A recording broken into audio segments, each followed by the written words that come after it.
Hello everybody. I hope you're having a good day.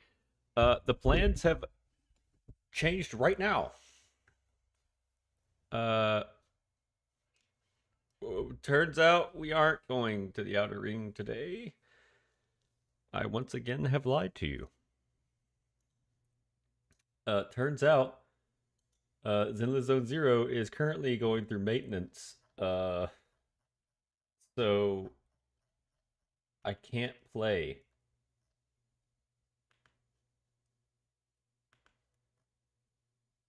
So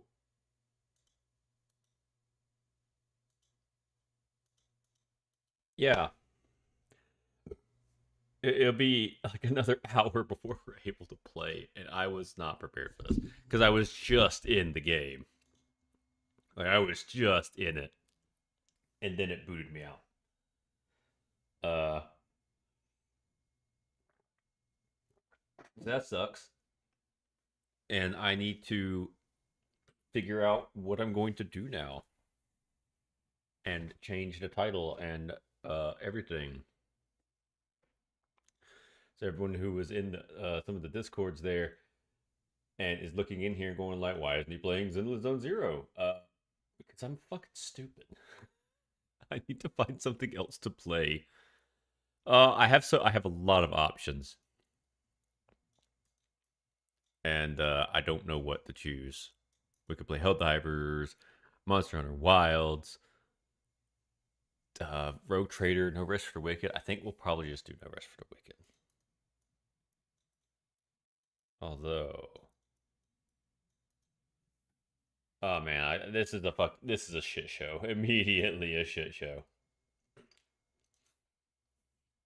Oh boy. I hate that you guys are having to look at like a blank screen right now. I need I need to set something up for I'm gonna just make myself a little bigger here on the screen so that you can look at my beautiful model uh done by Patchwork Goblin. Check them out, please. They're awesome artists and their streams also are very chill and enjoyable to watch. They have great taste in music. Man. What are we doing? What are we doing? I'm stuck between a few things now. I'm just looking at my list of games going like we need to play something and we need to edit something. This is absolute nonsense.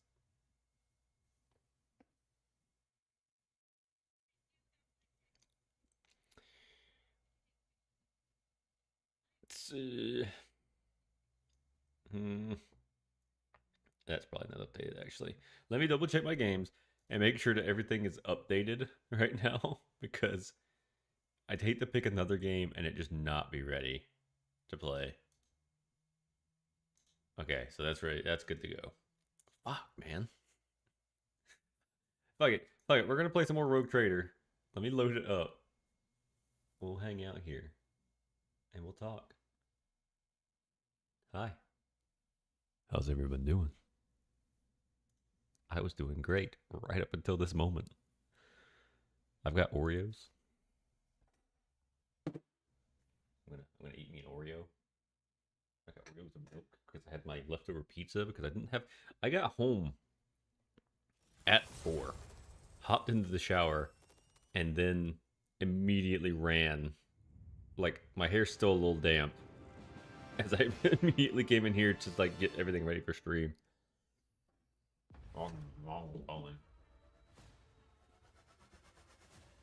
I really don't have a whole lot of time to eat.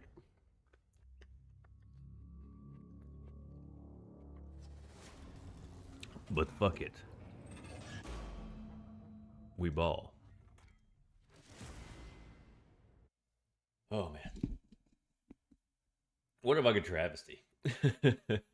I'm a good VT. I swear, I'm a good streamer. I know what I'm doing. I don't have a clue. Don't tell anyone though. I don't know what's going on. I don't know how I got here.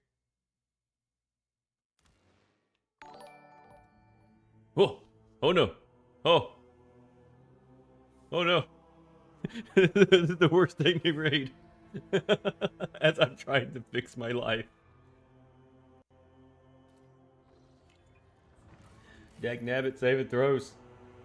Thank you for the raid. Welcome, raiders.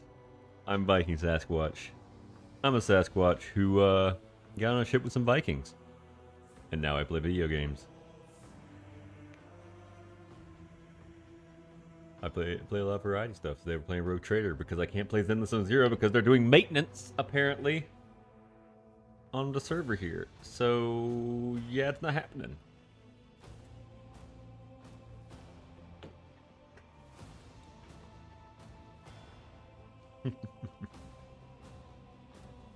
BK missed me. Aww. Hello, Dark Grifton. Yes, I need to immediately change everything. So I'm editing my title now.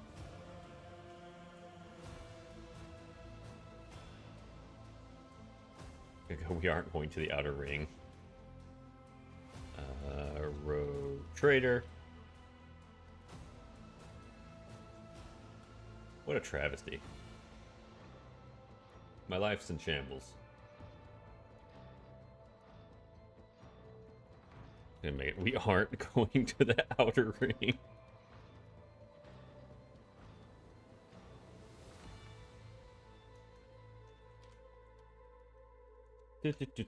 Rogue Trader. Set. Alright. Everything's fine now. I know! The cute biker ladies. We're missing out. Because it's so dumb because Lumens had to tell me that I wasn't going to the Outer Ring earlier this week. Because we had the intermission story with what was her name? With Jane Doe. So yesterday, Tuesday stream, it was like, we're going to the Outer Ring, everybody, because that's what I thought it was gonna be. Apparently not so. And we ended up doing Jane Doe stories. So today my stream time was like, because I checked and I talked to Belle, I was like, hey, we're ready to go to the Outer Ring now. I was like, yes. Now we're going to the Outer Ring. So that's why I made my stream title. I'm never going to make it to the Outer Ring in Zenless Zone Zero to see the cute biker ladies. And I'm pretty sure that there's some cool characters out there that I'm going to enjoy because I know Caesar is a complete dork and a strong fighter. And I'm really excited to actually meet her. But oh man. I'm really bummed out that we're not going to be able to do it. 40K does have hot women, but you really got to stretch what you consider hot. Do you like overly zealous women that are just as likely to set you on fire as they are to go on a date with you? Then yes. Do you like purple women that may or may not be hermaphrodites and also only have one boob? Yeah, they got something for you. You like elves? Well, they don't fucking like you. Sorry, that's probably... In fact, most of them probably hate you. The only ones that do like you, you don't want them to like you because they want to turn you into furniture. It's not how you want to be sat on, I promise you. They crumble to women who run cults in video games. They aren't even the ones running the cult, they're just there, man. They're there for the vibes. Ah. I'm actually having second thoughts about playing Rogue Trader instead just because I think maintenance will end at 6. So I could go and play something a little bit more just waste time. It's usually 5 hours. I think it just started too. Whatever, we're playing Rogue Trader now. So that means that everybody gets to experience my horrific voice acting for some of these characters. It's not good. It's very bad.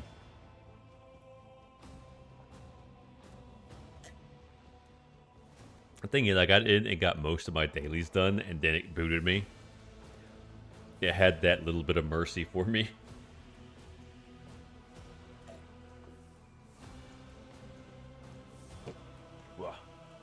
Alright. I can't be munching on those the entire stream. It'd be uncouth. Just played Blue Archive and did a ton of reading. There's a ton of reading in this game, I'll tell you that. Gotta grab my foot. Yes, I must switch keyboard, please. Thank you. Oh, I had to reset everything. Alright. There we go. Grab my voice acting can so I can do mechanics' voices. Alright. Let's go ahead and continue our game. When we last left off, we were in a navigator sanctum trying to get a hold of a new navigator for our ship. I think we have found one, but she's a little weird. Which is perfect. We love weird women here. I am very large. Hold on, let me shrink. Let me shrink myself down. Out of the way. There we go. Right down there.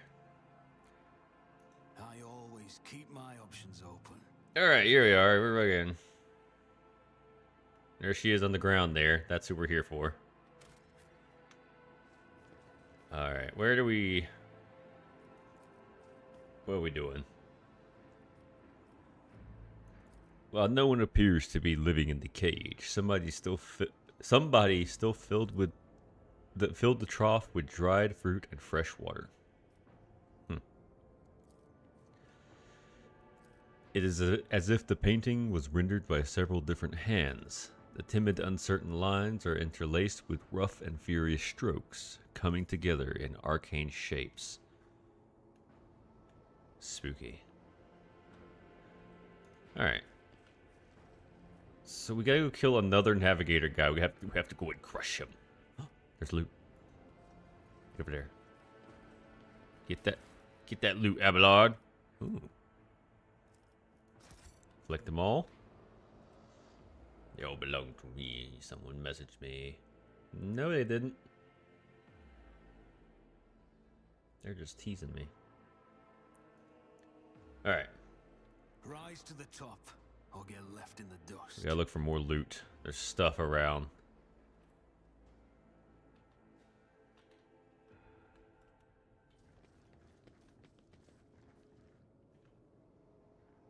Okay, there's not stuff around. I sure remember what I'm going to kill. Alright, yeah. Let's make the objective real clear here. Kill Felix. Yeah. Felix, a cellular navigator and one of the keepers of the station, turned out to be a traitor and the source of all the trouble on Uruk 5. It's time to punish the traitor for his lies and wickedness. Let us not dawdle. So I think he's going to be... Oh, about time we repay those who betrayed the house. Come. Oh, we got reinforcements? Rogue traitor, you treasonous worm. I knew I should have killed you. That is enough, boy. You betrayed the child, our house, and Tisiphone herself. Surrender! I am the savior of our house, and I am prepared to pay the ultimate price. Kill them.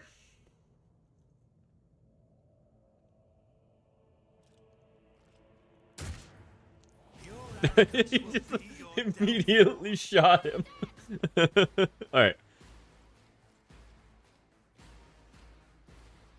Let's put Abelard where we want him. So we got bad guys over here. Is there a big clump of them? Oh, there's a bunch of them over here. We are surrounded. There's 3 here. He's got a lot of health. Alright, so we do want Abelard up in his business. I'm gonna be right here. Adira. I'm gonna put her here so she's in cover from all these guys. And I'm going to put Argenta right there. Because I'm going to move her immediately and start just riddling these guys with fire. Thank you for getting out of the way, sir. And backing yourself into all of these guys. Oh, there he goes. Scampering.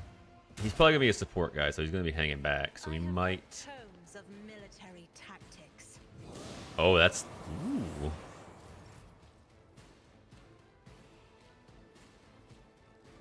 Okay, it's our turn.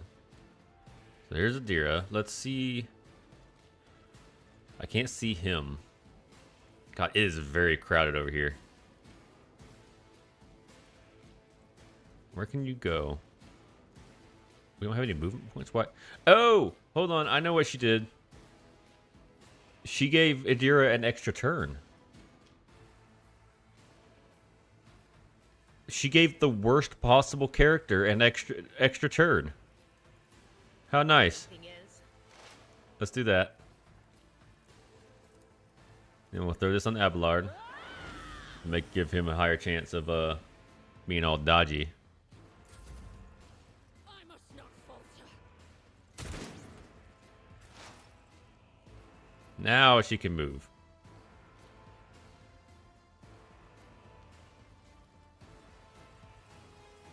I wonder if I can... I'm gonna put another debuff on him. I might have made a mistake. And then I'm gonna... Zap! Throw... I don't know, Borgen? In her turn. Oh, they got a shotgun. Oh, he dodged and moved. That's pretty cool. You guys are the worst shots.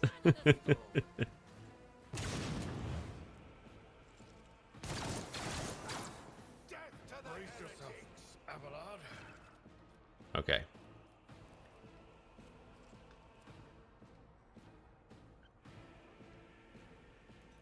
So I'm gonna get myself right here.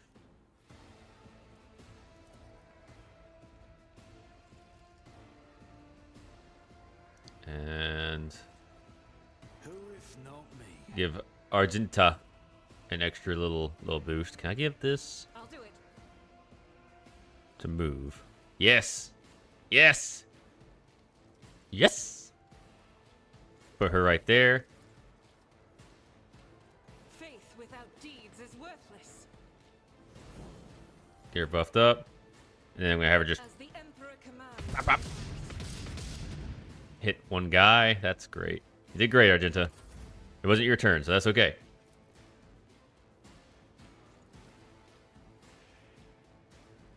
It's as good as the end was inevitable. Awesome. I don't need the healing combat. Everyone's fine. It's fine. Break their morale. Abelard's the only one who hasn't gone for us yet. Moving out. Oh, we got a medic? Awesome. Oh, now it's actually her turn. Awesome. Kill them. Strike with the Or don't.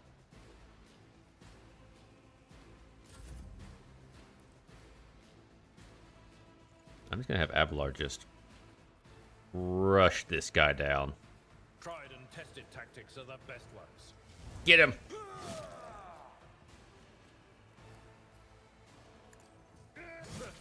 Grey hair, sure hair.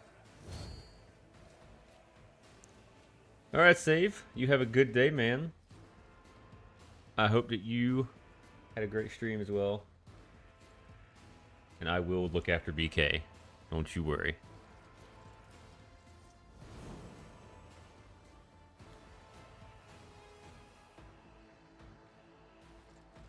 I'll leave it at that.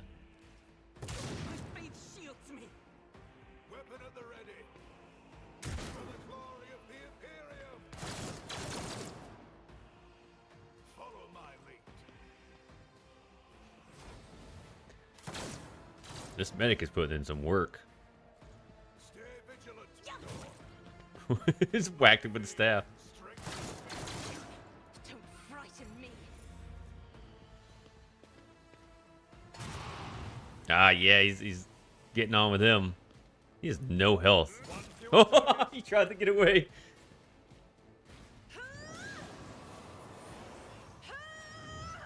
Oh. Follow my lead. The defenders really are not doing great. I'm going to put it right there. What is this foreboding? Probably debuff this guy. Was it you? Or... Just to make sure he dies. Alright. I must not falter. These two are the worst shots, I swear.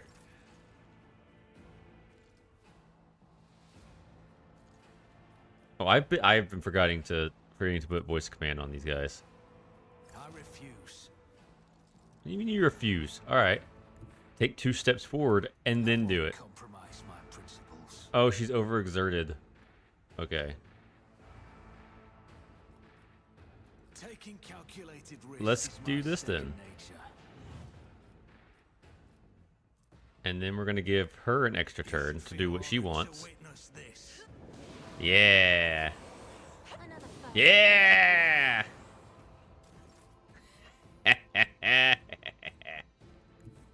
And we're gonna walk back over here. Give I a won't dear. stand for it. What do you mean she's too far? 4 cell. 1, 2, 3, 4. Damn it! Damn it!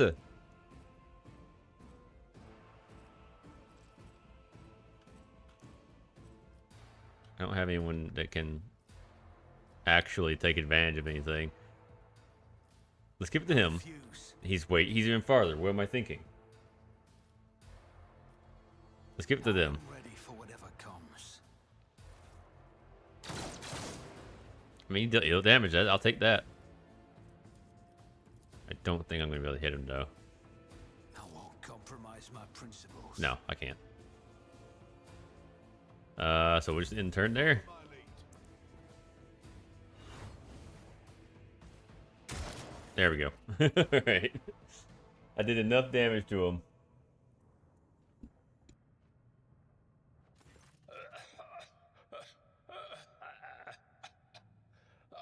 Now, this is your burden, child. Survive. Return to the fold of your house as your destiny demands.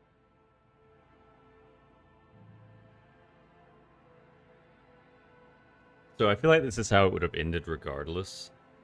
Is that these two would have killed each other and Cassia would have somehow survived, unless we were to shoot her. And she would have gone down, but I feel like she would have been the only option left.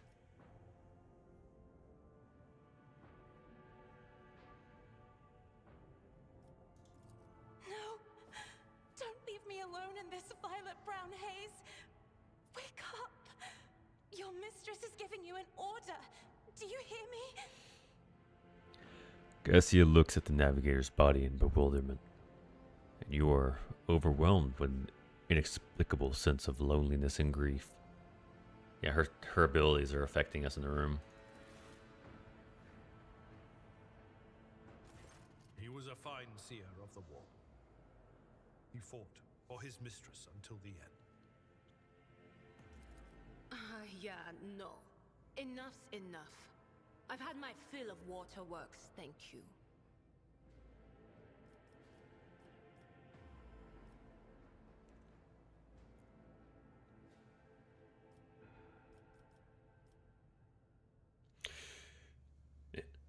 I regret that we had to meet under such circumstances. What need have I for your regrets? I just want things to go back to the way they were before. She's very tall.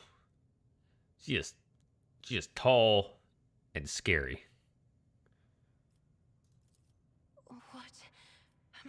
What are you going to do to me?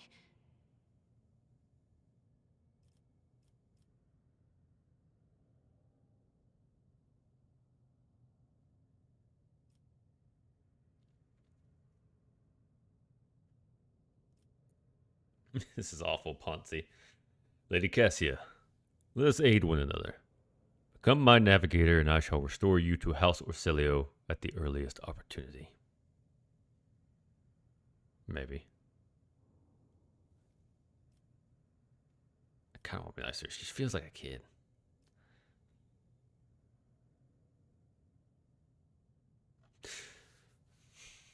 These are two options I'm between. One gives me a very air of authority. The other one feels a little bit more kind.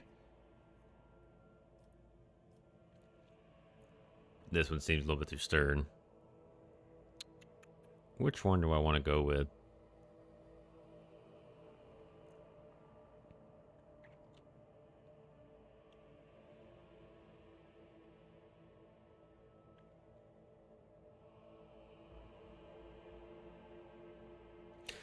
I think I'm going to go with this one. Lady Cassia, I, Oregon von Valancius, rogue trader of the Imperium of Man, offer you my protection and grant you shelter aboard my vessel. I beg your pardon, but what about my servants? Yurak 5 is still full of people loyal to House Orselio.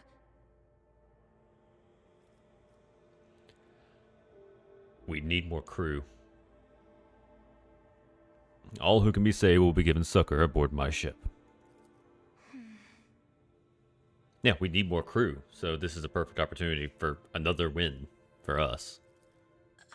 Sure read that. Sorry. As a lady navigator of House Orselio, I accept your gracious offer of protection. Please, take me to your vessel. I can no longer bear the pain of this place.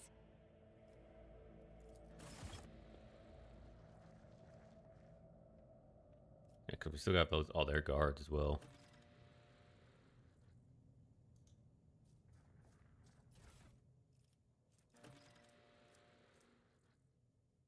Ooh, Deadshot stub revolver.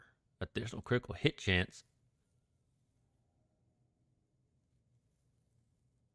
And it does more damage too. It doesn't have the... So it does more damage, but it's only a single shot. Which is fine. And this is worse, but it's good to have. Every time the wearer deals damage, the target's weapon skill and blitz skills reduced by -2 for 2 rounds.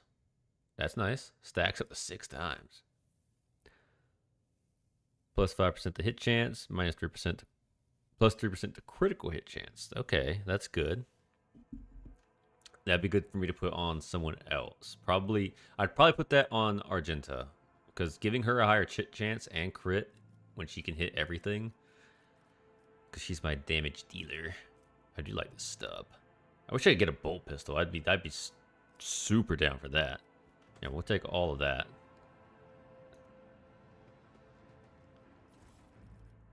And we get some more flak as well.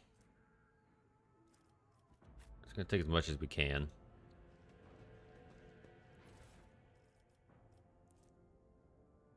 Some shotguns. Ooh, Toby pattern. Is that different from others? Hold on. Cause I know I've got las guns. Oh, it's a long las. Hold on. Okay, long las. So we got las guns, and we've got Evertobi. So that's 6'8". It's 5'7".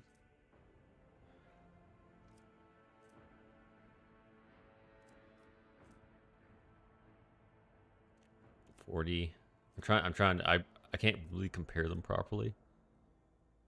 Range of 10. They're about the same. But the Retobi pattern has a higher amount of damage. Okay. That's fine. I didn't expect the long last. I don't have anyone who can really take advantage of it right now, but yeah.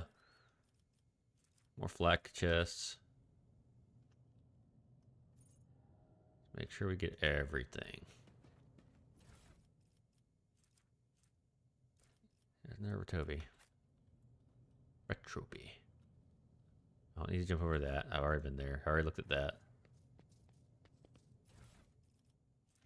We got a bunch of shotguns. Let's go ahead and... That's a stub. The dead shot stub.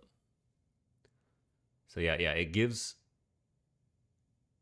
I've got the... To explain to those who don't really know, I've got the Ripper auto pistol as a sidearm because it's worse. Because I have an ability that lets me shoot my allies, and this does the least damage that I can in a single shot. But this one, yeah, like I said, this one, I can't burst fire it, but it does have, oh, it's got an extra hit chance. That's what I want. I want extra hit. I'm not a damage dealer, so I need to like be hitting as much as possible. On top of, it says dodge reduction.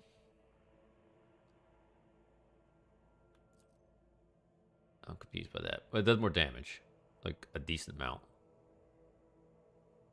So I think we'll equip that in our main hand. Oh look how it's fancy. It's fancy. Not my face. I don't want to look at my face.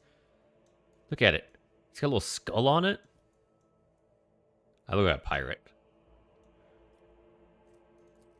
Yeah, so this is a regular stub. This is the well-maintained stub. It looks the same. And then the dead shot is like that. So it's a high hit chance, single shot. These are just double shot. Who cares? It's a revolver. Single shot's fine. I'm 100% okay with this until I end up getting something a little bit cooler. Now, as for armor, got these. Deals damage to target's weapons skill, ballistic skill reduced by 5. 2 rounds, stacked 6 times. So if I hit them every round, then I can keep it going. And I can decrease their weapon skill and ballistic skill by 30 if I keep popping them. And if I put this on, it can increase my hit chance. It's actually kind of difficult because I want to be equipped pretty good. Oh wait, this has dodge reduction too. It's the same weapon. It's just, yeah, it's just it was just a straight up upgrade. All right, yeah. I wanted to put this on Argenta because I want her to hit more, but she's just blasting away. If I have enough accuracy, she's got way higher ballistic skill, and I can increase everyone's stuff. If I'm hitting though,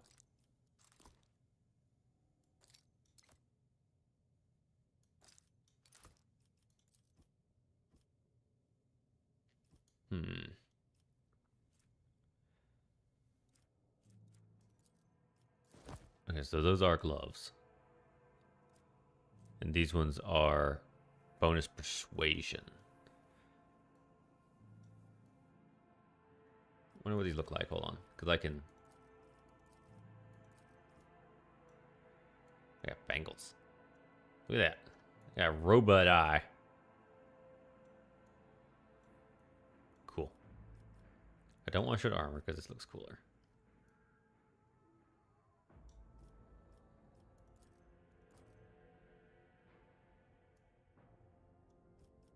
Yeah, we'll keep our fancy gloves on.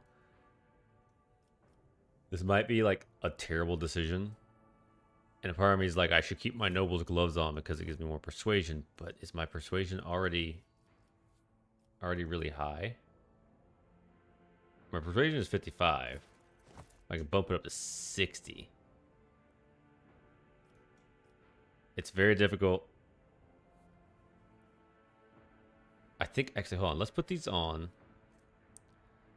Where his glove suffers an injury or falls unconscious in combat, their allies gain damage. So I'm going to drop that off of him. Because I don't... If he goes down, then we are fucked.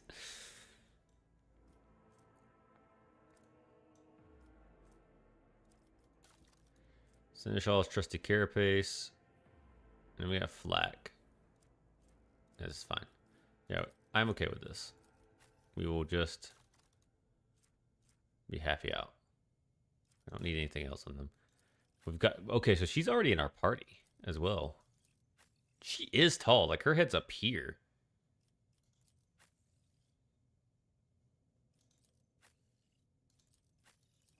Is she taller than me?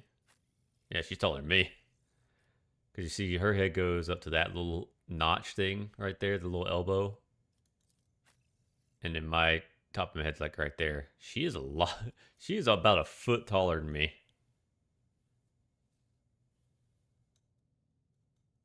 Big woman. Now we have 2 psychers. One's just a lot fancier than this one. Okay. Yeah. Wait, hold on. If I actually, hold on. Him going down is something that might actually happen. This says every time the wearer deals damage. She's got that, she has used that big AoE skill. So if I can use that regularly to debuff the shit out of enemies, then that's awesome. Where's her logic? She's got 30 logic. I've got 35. Yeah, that's fine. Let's go over to our character skills. Oh wait, hold on. We got...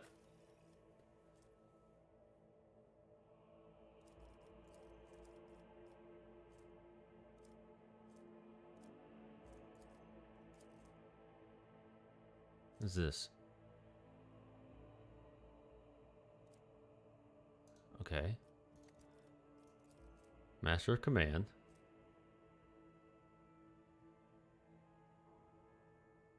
Two plus rogue traders iconoclast rank. Additional movement points. What would this one be? 20% chance to save a combat stimulant on Medikit after using it. So that's good for healing. Dogmatic. Rogue trader and their allies gain 10% chance to survive with 1 wound instead of unconscious. If things go right, I think that this is the best of these. Yeah, 2 random allies start combat with temporary wounds equal to their own resolve. And if I'm building up resolve, then that's great. That's pretty swell.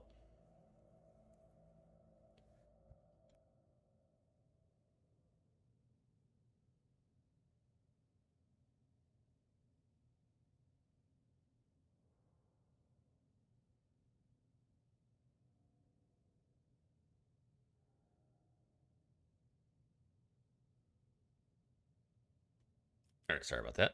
All right, let's look at what she is exactly. So she's level 4 right now with us.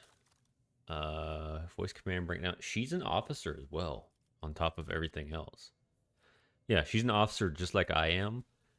So she's gonna be there like helping a lot. Lasting impression. So she starts at the same level. Characteristic.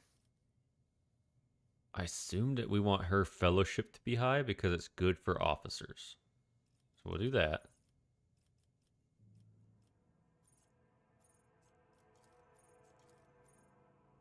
Blood augury.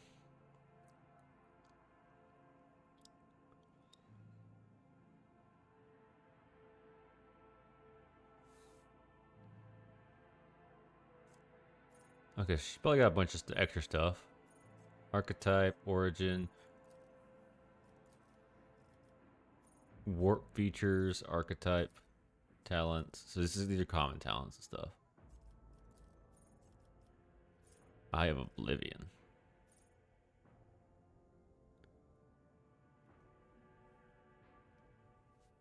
Ooh, line of sight. Starts all turn, including extra turn with +3 additional movement points. The first ally targeted by the navigator with a single target ability each turn gains the same amount of additional movement points at the start of their next turn. That's pretty cool. Navigator and officer sounds like a dope fucking combo because of how it works. Like being able, like, look at this extra turn, +5 bonus to willpower, stacks 5 times.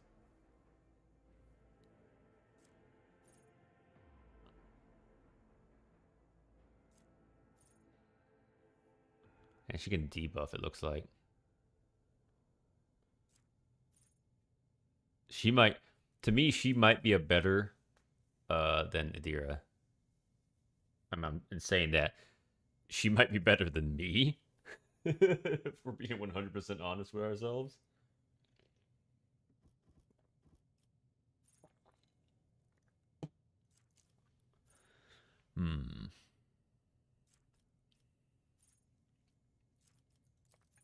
So let's just look at all of our stuff here. We're gonna go through these pretty slowly, so I can know exactly what to do. When I Paris, 3 damage at the end of movement. They're increased by +1 for every cell they move. So if we can shove the hell out of someone, they will get mangled. Whenever a navigator uses a navigator power, veiled degradation is reduced by -1. -1. Veiled degradation. Hold on. That's the Materium. While the veil holds, site power presents little danger, and their merely triggers psychic phenomena, which are use psychic power to veil between real space and the warp, which can trigger psychic phenomena. Psychic phenomena are more disconcerting than dangerous, intruding into the thoughts of people around the psyker or causing omens of visions. The chances of +1 psychic phenomena are halved.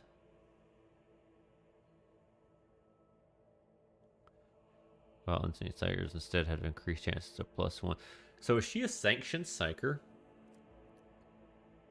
Oh, this is what I'm looking for. Perils of the Warp. Danger phenomena may occur whenever veil degradation reaches 15 and major psychic power is activated. The chance of this happening is 10 plus psi rating plus veil degradation %. Perils of the Warp are dangerous and anyone in the vicinity of the psyker. Their manifestation can push away characters, damage them, summon demons. That's what happened to us early on. Fill the area with motive force charges, and much more.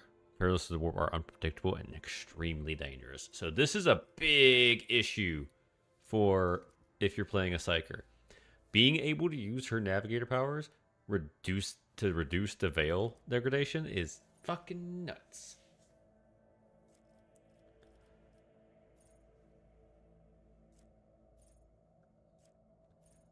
I've only had a Peril of the Warp thing happen once, and that's when I got a little bit too crazy on the ship with Idra.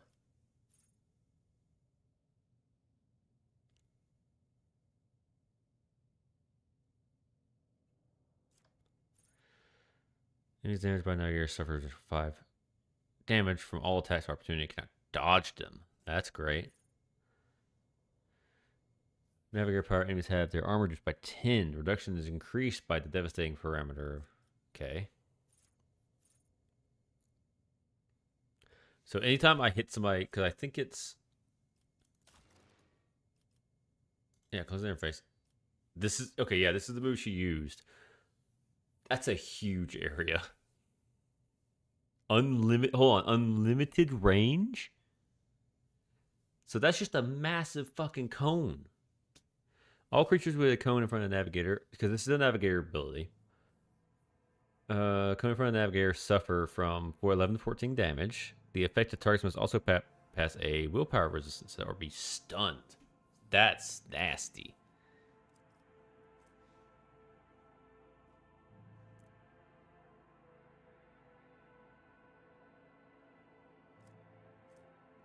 That's nasty. So that's her origin talent.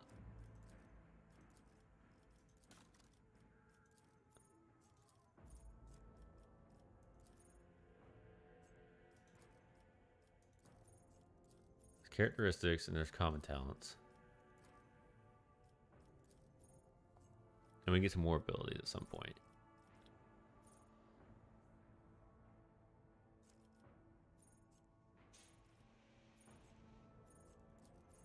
No origin.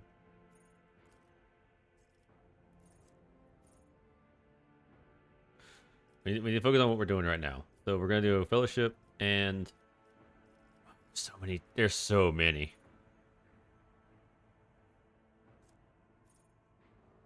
Plus an additional +5 for every navigator talent.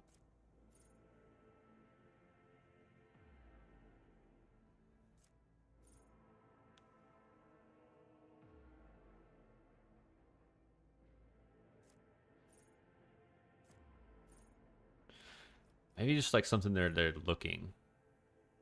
Every turn, second, fourth, etc. Every even turn, seven, fourth. Navigator grants an additional action point. Every odd turn, Navigator gains +20 perception. Okay. I like Eye of Oblivion, just like she's looking at you and it's sun settling.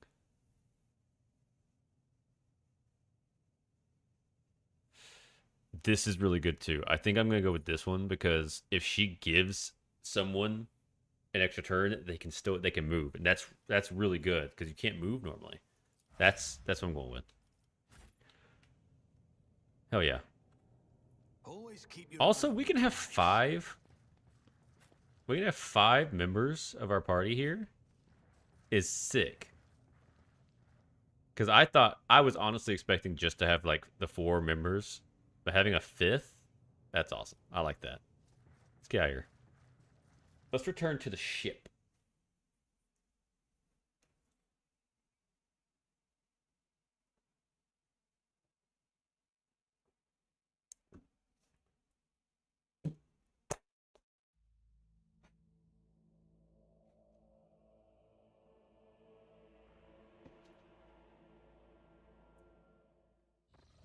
Yeah, we just finished that. So now she's going to come in here and she's going to talk to us. Probably with no voice lines either. Let me just turn around in my big chair. Hello. All right. Voxmaster Vigdis. Lord Captain. Lady Navigator. Welcome aboard. The Sanctum Navis has been prepared for the communion ritual. But if the Lady Navigator wishes to rest in her quarters first... Your heart starts beating furiously. Your breaths come short and choppy, and your fingertips tingle unpleasantly.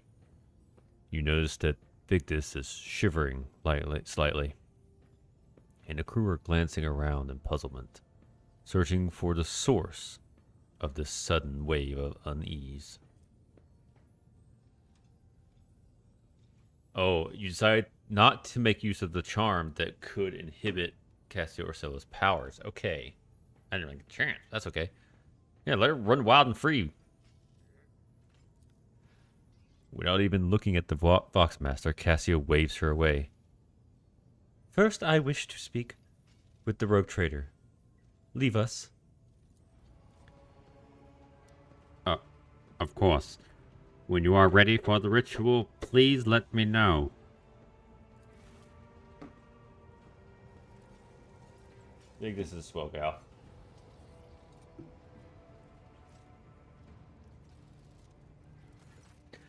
Cassia sweeps her pensive gaze over Vigdis, then, lowering her lashes slightly, turns to you.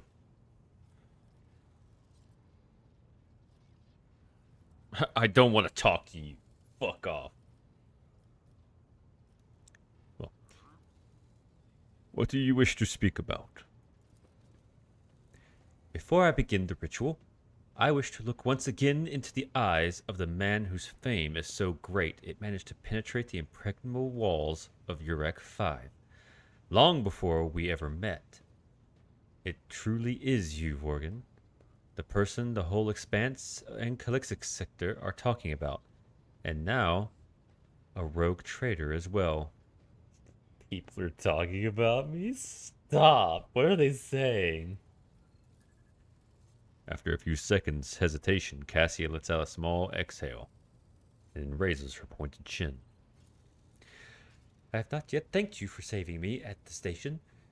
So on the station.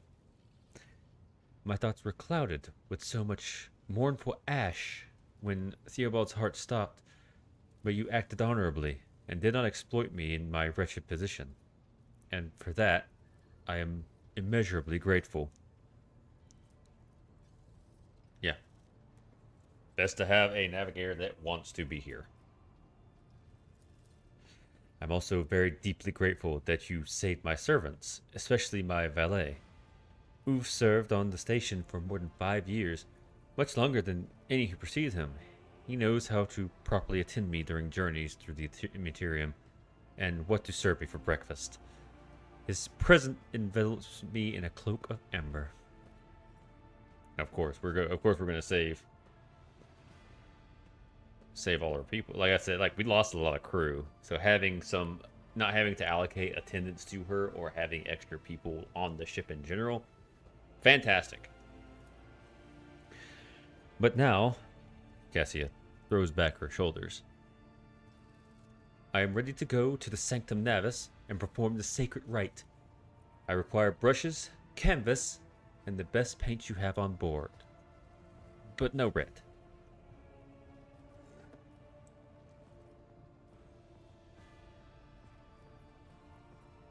Tell me more about what this ritual entails.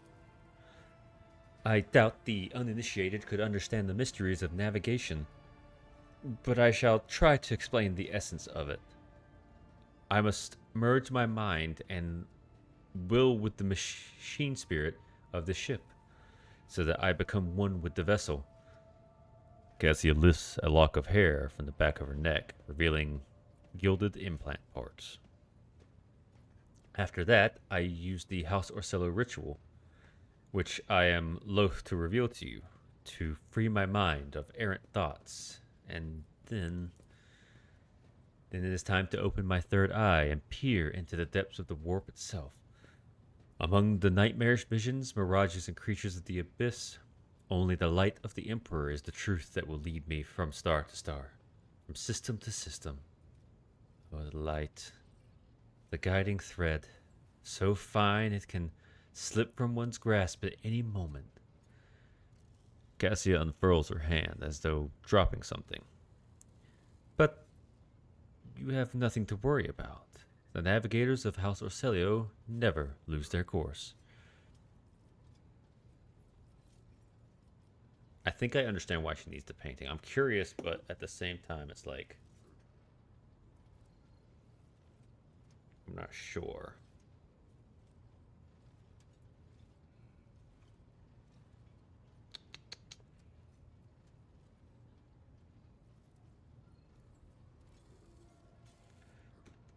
Alright, where did I put it?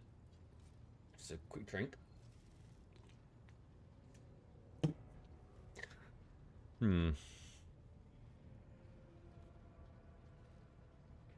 This is probably personal for that.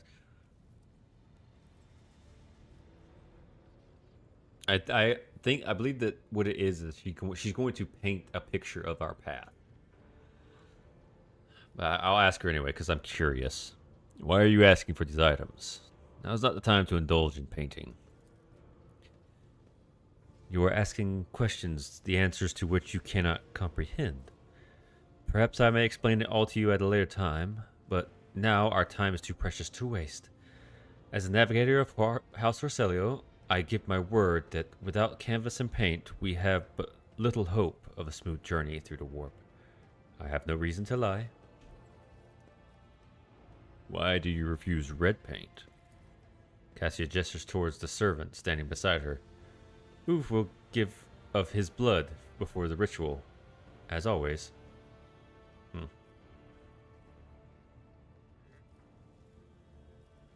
I will ensure all necessary supplies are delivered to the Sanctum Navis. Cassia nods and thanks. I shall take my leave of you for the duration of the rite. I ask that you do not follow me. You can survive the gaze of my warp eye when it is open. I'm built different, though. Oh, here comes our Boxmaster.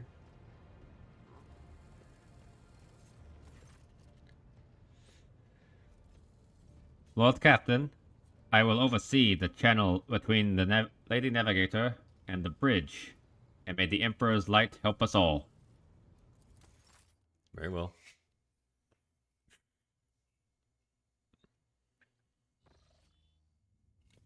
Okay. The Voxcaster in the Sancta Navis picks up the sursation of clothes, pious chanting, and the metallic clicking of implants. Then the serene voice of the Lady Navigator breaks the silence. Initiating communion ritual. Come here, Uve. The exulting ring of metal freed from its scabbard. The low sob of the servant. The rhythmic drip of liquid on canvas. The faint whisper of the brush. Go. Footsteps hurrying away. So she probably just took blood from him to do the ritual. I see violet vortexes lashing an ocean with a million flails, and umber shadows spinning over the surface in a fiery dance. The storm rising above foaming waters. Armadas drowning in fog. The path from one end to another cannot be seen. And here, beyond the wall of glass, a daughter forsaken by her father yearns for her brother, and the sun's pale disk goes in tireless pursuit of her? No, of me. Its frozen rays lie that spring is here. The light is deadened. The great ruler is gone. 1 second.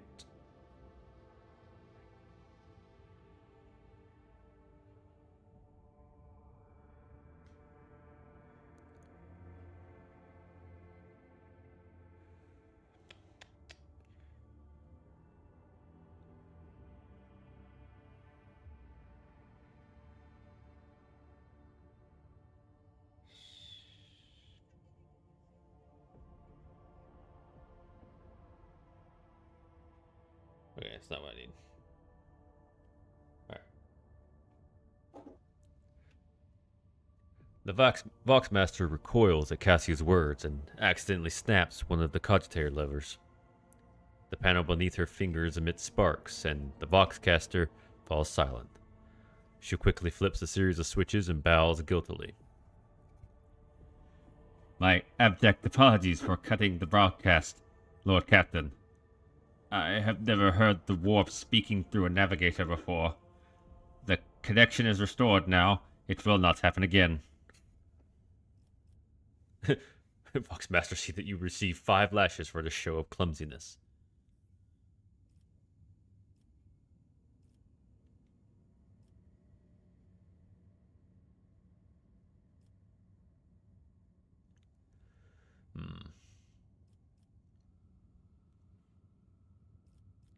Yeah, leave the Lady Navigator undisturbed. Soul-shredding screams drown out the Vox transmissions. The servants in the Sanctum Navis are howling and shrieking like wild beasts, moaning in pain, their throats raw from the strain. And then, sudden silence. The dull thud of dropping bodies proclaims their fate. It appears the servants were part of Lady Navigator's right, as it was for her predecessor. I will arrange for the bodies to be removed from the Sanctum Navis after the ritual, or what is left of them. Rogue Trader, I fear I have unfortunate news. Endless blackness has spread across the canvas, dividing what should be whole in two. And my sight cannot glimpse the light of the Emperor as clearly as before. I can turn around. My brush only draws me onward. The way is blocked.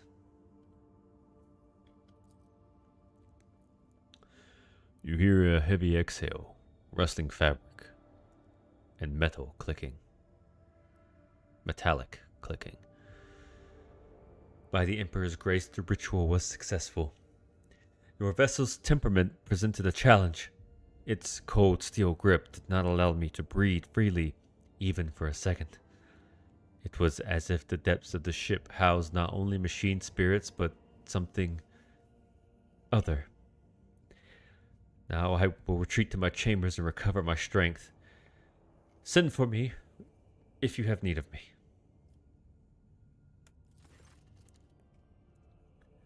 Lord Captain, congratulations on acquiring a navigator. Please spare me a few moments of your time, as there are several matters that require your attention. First of all, I wish to report on the condition of the station Urak 5. Had you opted to begin your visit to the Rykard system with a different destination, the station could have become critically unstable. Fortunately, the decision to immediately visit the representatives of the Navis Nobilite bought us precious time. We can either focus our efforts on disassembling the station and producing technological components for our own vessel, or attempt to save as many valuables as we can.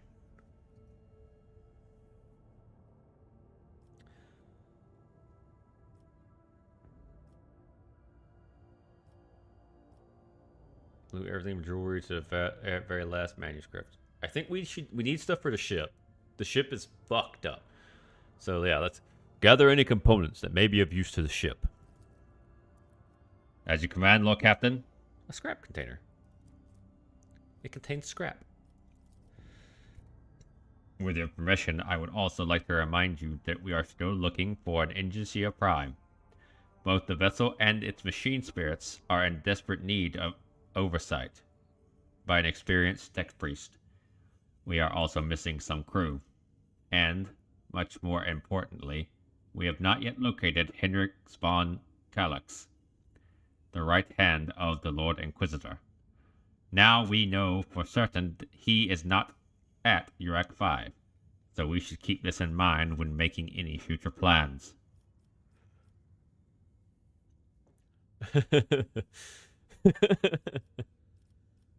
Why is it always business with you, Victus? Couldn't you sometimes just visit and tell me how wonderful everything is? Certainly, Lord Captain.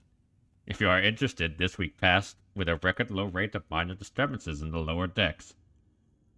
A senior... Goddamn, she is. Go ahead and just give me a whole bunch of great shit. A senior technomat from Shift 8 came up with a new formula for lubricant used in kitchen servitor implant maintenance. The quartermaster of store compartment 11 reported recently that we are spending ceremonial decorations at least 20% slower than expected. Which means we have enough tablecloths, carpets, and lamps to last us 15 years of grand receptions instead of 10. Even considering that some of the stock was burned during the cultist attack on the vessel. Thank you, Victus. This will be all for now. As it pleases you, Lord Captain. I like Victus. She's funny. Alright, we got our navigator. Who the hell knows what that means? And we have other places to go. Prison Planetoid. Machine Spirit Keeper. Unidentified Void Ship. Okay, so I think we should either go here or here. This place doesn't have a fucking name. Rykard Philia, the prison planet. I think we'll head here because it says the quests are New Blood, Machine Spirit Keeper, land on Rykard Mador. So we're going to go there. Because I think that this will give us our engines here. Oh, traveling stuff's happening. We're getting random events. Lord Captain, there is some commotion on the officer's deck. The Lady Navigator has left her quarters and is currently in the wardroom, where uninitiated crew members are shunning her in terror. Perhaps you should find out what has brought Cassia to the deck. I absolutely should. That's not good. I can't have my navigator wandering around freaking out everybody. So let's go. And hopefully deal with this. These should be up now. Hey, Cassia. Oh, such a polite bow. Lord Captain, my apologies. I did not notice your entrance. The lay navigator is engrossed in perusing the dusty tomes, which appear to have been neglected by the other officers, be it because of sloth or dullness of mind.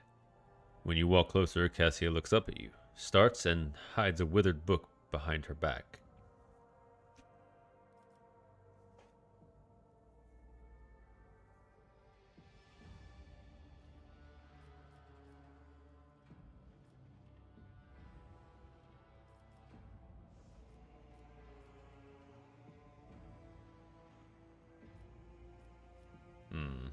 I'm curious about the book. I see you are fond of reading.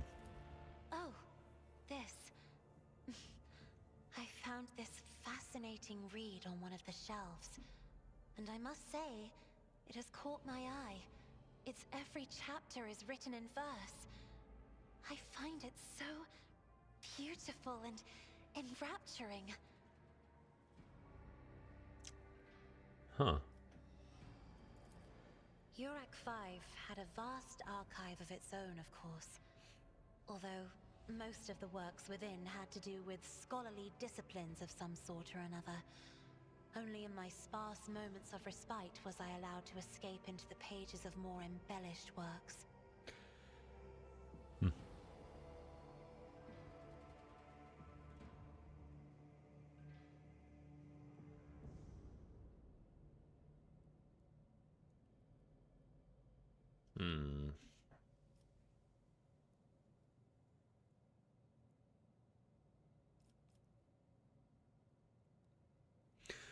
The events that took place on Uruk 5 must have shaken you greatly.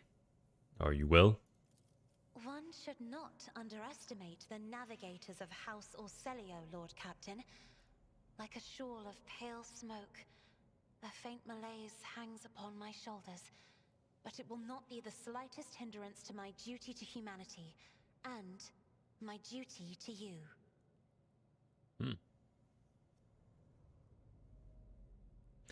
Cassie's response is reserved and pointedly decorous, clearly intended to create a distance between you.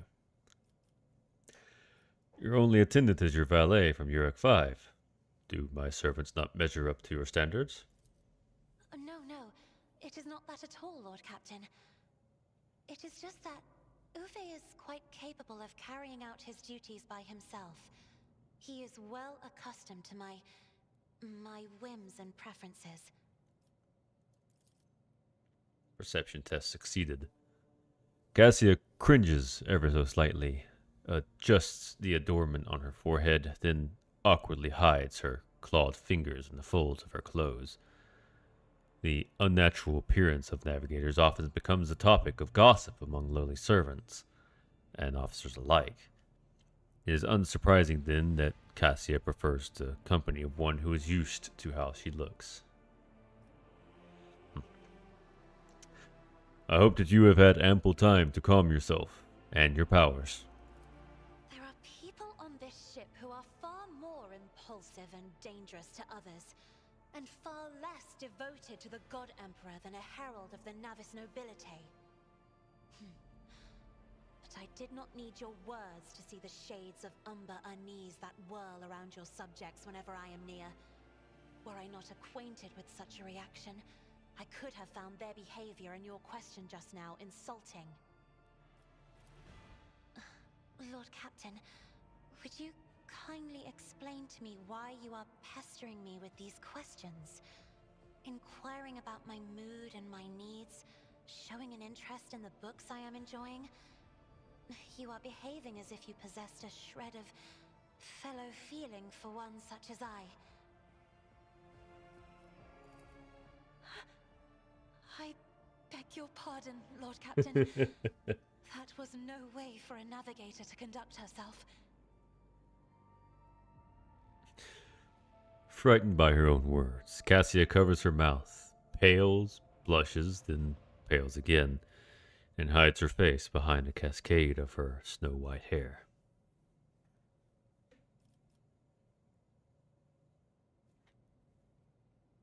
Is there romance in this game? These are romantic options.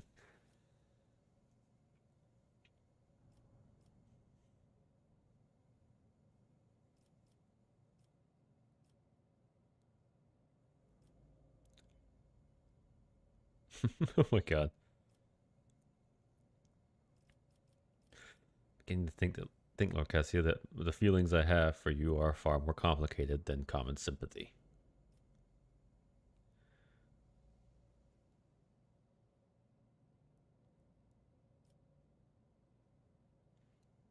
I'm honestly not 100% sure if I want to do romance.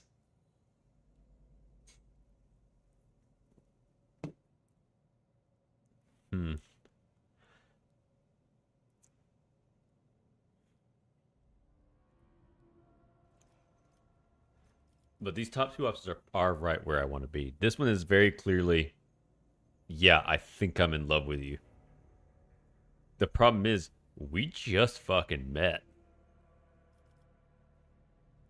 I think I'll just go with this option and keep things kind of mellow. Please forgive me. I cannot even understand myself right now. Your words and attention have reminded me of life on the station. Of Theobald and Felek. I do not understand. They were merely the keepers of Urak 5. So, why do memories of those two make me feel a strange heaviness here? Oh. At the same time, I find myself overwhelmed with new excitement and anticipation.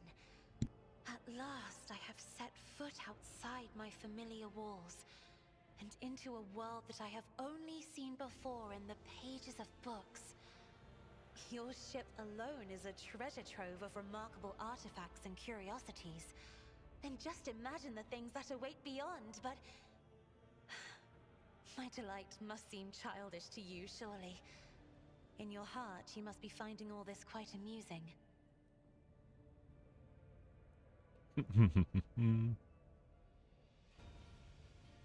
Alright, I do like her.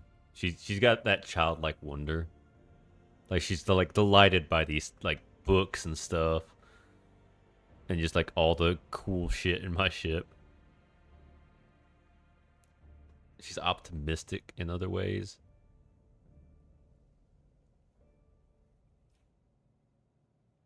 Oh my god. I would not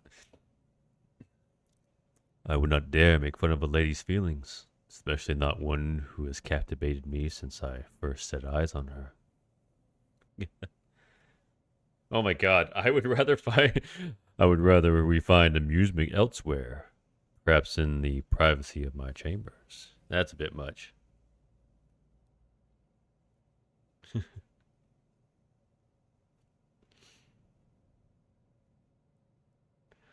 What if I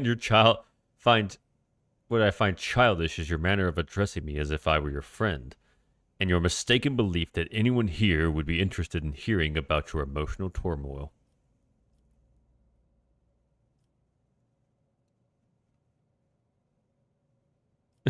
This is such an asshole thing to say. It's like, fucking get over it.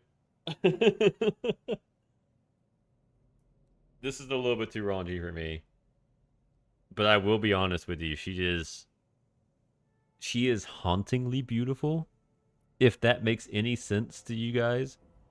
She's got like a certain alienness to her. Like she's terrifying, but like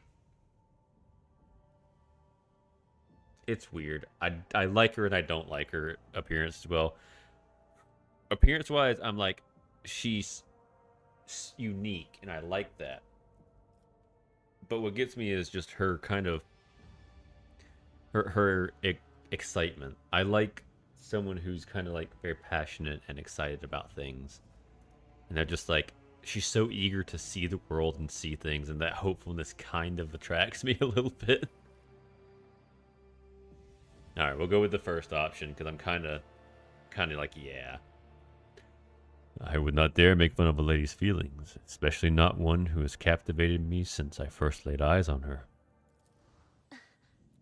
Words like that, Lord Captain, could easily be misconstrued.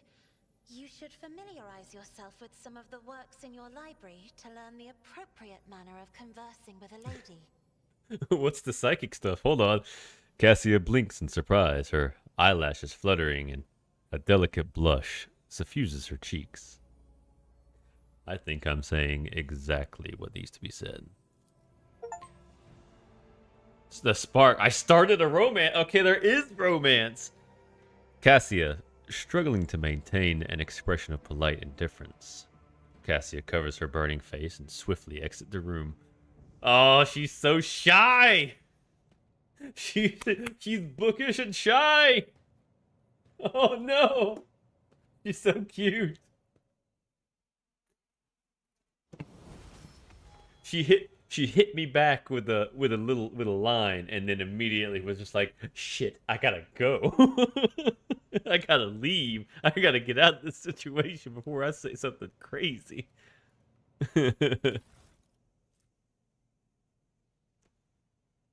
Oh my god, did she leave a girl? Hold on, can I expand this? Hold on. Okay. Secrets of gallant conduct. How to express your feelings to a noble lady. No, that is fair. She is a noble, so there might be some conduct that I need to go through beforehand. An admirer who seeks the favor of a refined lady is well advised to maintain pointed courtesy and finesse in his every deed. An honorable admirer will never defile a noble lady's ears with crude or indecent words, and neither will he allow himself conduct that would besmirch her honor and dignity. Well, it's a good thing I didn't tell her, let's go to my bed. Come on, let's get it on, girl. Above all, the admirer should remember that the relationship begins with the right choice of words. Shower your lady with compliments that will extenuate her finest qualities without putting her in a position of discomfort. A word chosen elegantly and spoken with genuine warmth may bring out a change in the lady's eyes as she looks upon you. Once your interaction has grown more intimate, always be sure to remember the simplest rules of etiquette. For example, should the lady drop her handkerchief, the deepest expression of sympathy for her would be to perform the following gesture. Pick up her handkerchief.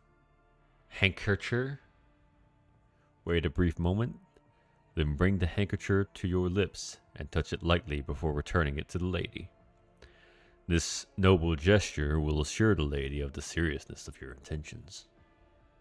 Remember that the flower bud of true feelings takes time to blossom. Patience, loyalty, and impeccability in adhering to the decorums of the nobility is key to earning a lady's favorable disposition.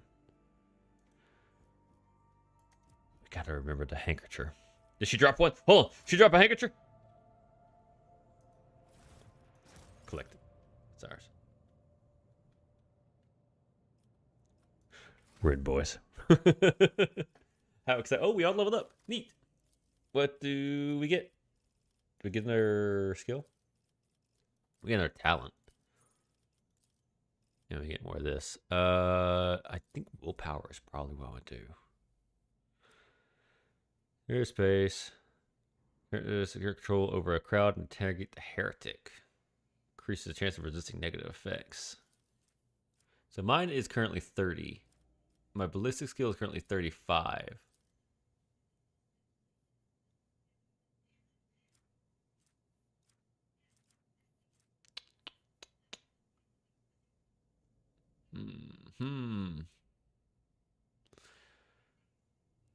Ballistic skill is very much something that I could go for.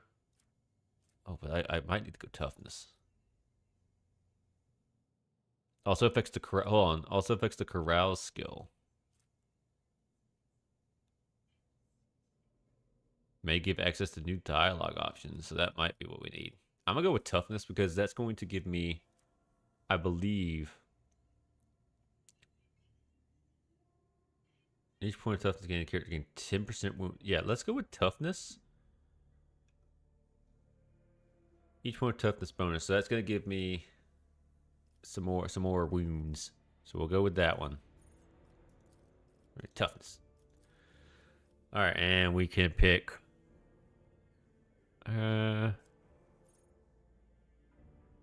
What did we choose before? So we chose lasting impression last time. Let them know fear to increase our resolve.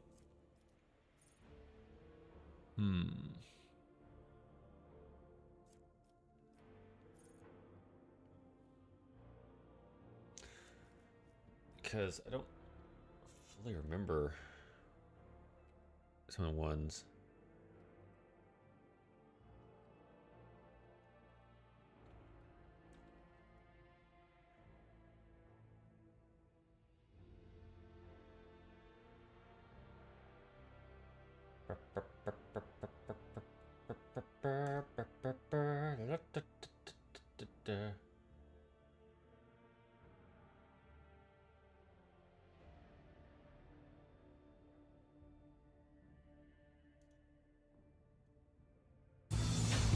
Oh shit! I didn't mean to open that. Get out of here. Whatever. Let's skim through these. Figure out what we want. Having this increased range for these things increased by 6. Voice command is currently what? What is voice command? How far does it go? Was it 4? I think it was 4. So all of them increased by 3, and the voice command is by 6.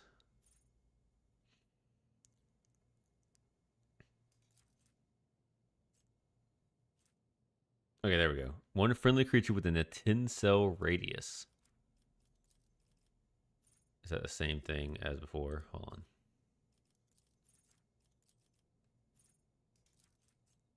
Was it upgraded before? 10 cells. So that goes up to 16.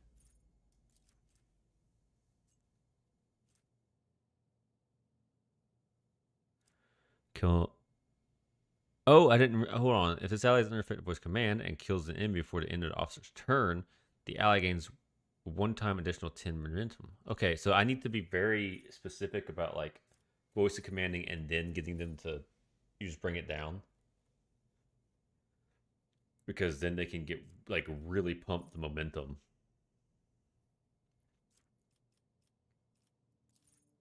That commanding voice is really nice. Ability on ally. The ally gets a bonus to perception and bliss skill equal to 4. These bonuses stack, but half the stacks run up are lost at the end of the target's turn. Okay. Okay, so I can keep stacking them up. It doesn't say there's a limit either. Okay.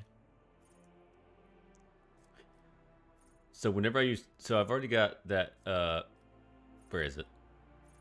Lasting impression, which gives me half of the voice command, which gives them plus 15. So adding on that brings us up to 19 bonuses, which is pretty big, and that just keeps on stacking as I do things. So I'll do voice command and then that one as well, which is 8. It bumps it up to 8. Okay. Officer targets an ally with an ability the first time around. The ally gains +3 temporary wounds. Yeah, that one's okay. Millionaire attack. The ally's resolve increased by 1+1 to the end of the officer's next turn. Stacks belong to the end of the officer's next turn. Each time it stacks. Officer's resolve increased by 3. So the more resolve I have, the more times I can use Finest Hour. And the more times I can use Finest Hour, the more stack. Because that plus the focus. Oh, that's a lot of good stuff. Temporary wounds. The ally's armor is increased by 10%. So This one combos into other ones. First time in a round. Some of the characters' turns in combat. At the start of each round, all characters' action points, movement speed are restored. Okay, so this is every round I can grant whoever I use my abilities on. It's going to be just a 1. But if I do that, plus Armor of Content increases their armor as well. Armor reduces incoming damage by a percentage. So 10% reduction? Most of their weapon skill equal to 8 to their weapon skill. So this is melee. The plus 5 damage attacks opportunity.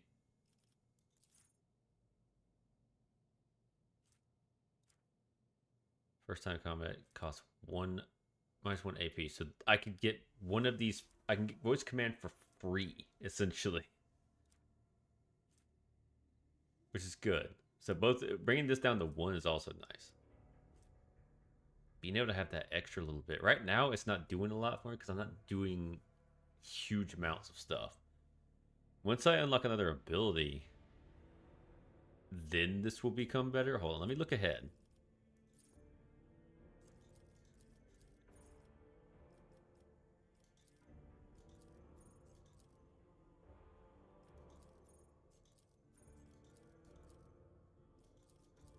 Is this okay? So here's all the abilities we can get. Increasing allies resolve by, so that's 1, 1, 1. All these will take 1. So essentially, if I'm doing this, that means I can always do voice command and one of these. Can only target allies who have enemy adjacent to them. Those start the officer's next turn. I'm looking ahead just to get an idea of like what I would want to take. So, because I'll get these on the next level. Increased by 4. Target is under command. They will start next turn with +1 additional action points as well. That's pretty good. Get back in the fight. The officer encourages an ally who immediately recovers from burning, bleeding, toxin, and stunned effects. And they gain 6 wounds if I do that. So that's great. That's awesome. Target allies who have enemies adjacent to them. The start of the officer, all targets are made by all melee attacks made by a target deal additional damage equal to 2 multiplied by the number of enemies adjacent to the target. So if I use this on Adelard and he's just in that shit, then he's gonna demolish some dudes. Because that's like, if he's surrounded by like 3 dudes, then he can get his cleave off. That's an extra 6 damage. If the target is under effective voice command, they immediately make an attack of opportunity against an adjacent enemy, targeting the one with the lowest remaining wounds, which is also great because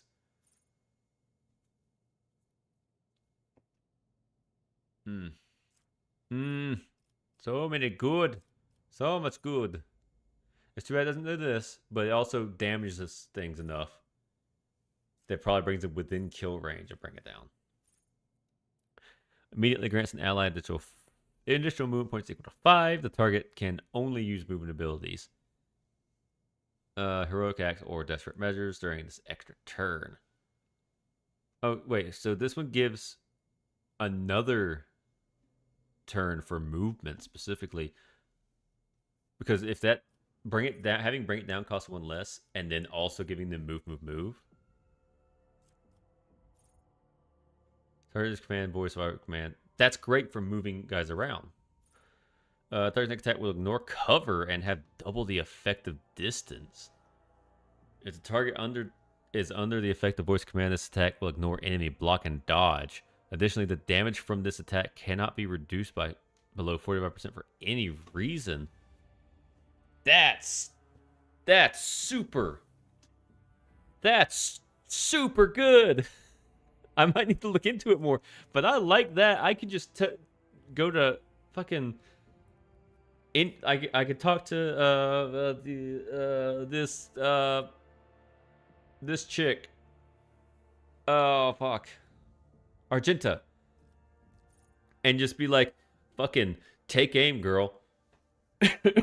And then Have her just riddle someone with bullets. Just destroy an area.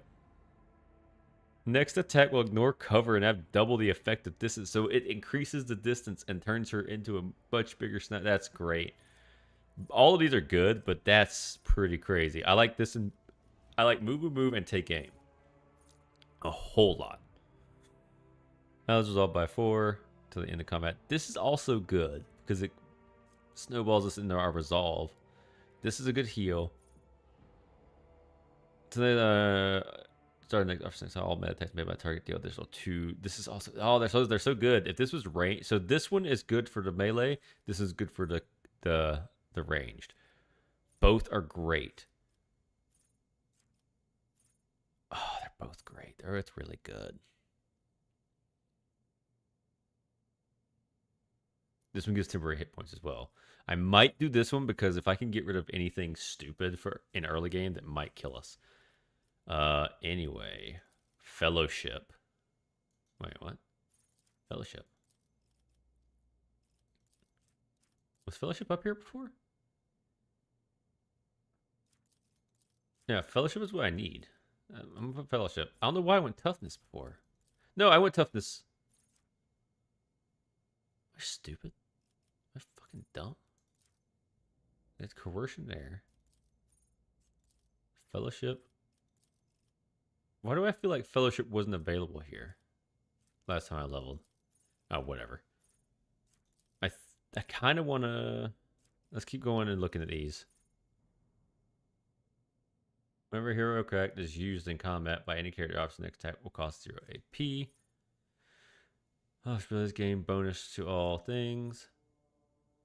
Uses 2 officer archetype abilities that do not grant an extra turn in 1 round. Stand Witness.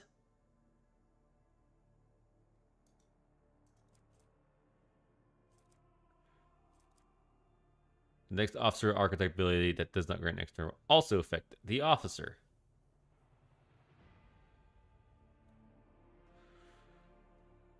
Okay. So 2 abilities that don't grant an extra turn. Unfortunately, I have one of those. And until I level up again, I won't have another one. So I got that one. And that's it. Until I get another level. Because right now it's just like bring it down.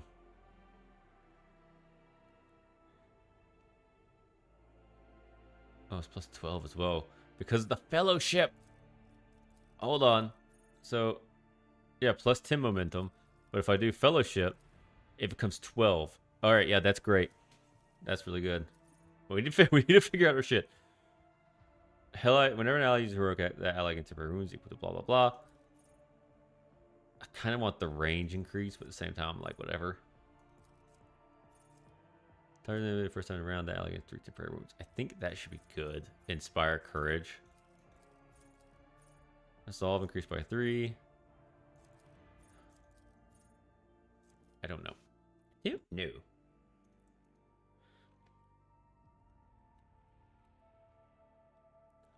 All of these things are very difficult for me to figure out what I actually want to do. Man. It is difficile.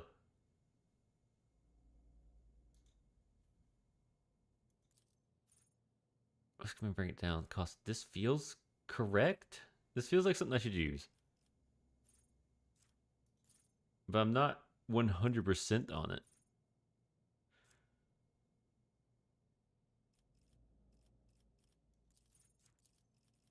Oh, I forget about some of these. Hold on. So these are all of our Undaunted. So, all right, these are all officers, I think. So let's see. Archetypes. Let me look. So I got Warp Feature. I don't have those. This is my origin stuff. Imperial Worlds. This is all Imperial World stuff. Then we got after being attacked with the ability at all costs. and kills an enemy while other effects, they regain 30% of the wounds lost to all costs as temporary wounds. Movement point is increased by +1. All allies starting the turn in a 2-cell radius around the Commissar also gain +1 movement point. Once per round, the Commissar performs an attack with a pistol. They gain 3 movement point. Does not stack. I don't care about that one. Commissar uses at all costs while shooting from behind. Bonuses granted by the effect are doubled.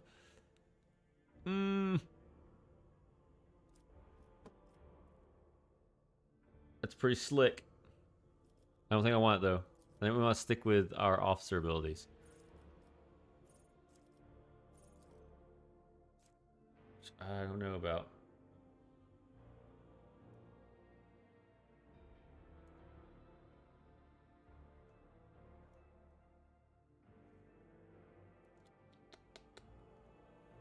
I think I like this because it lets me have more options later for things I want to do. Because if I can voice of command, and then later on when I get like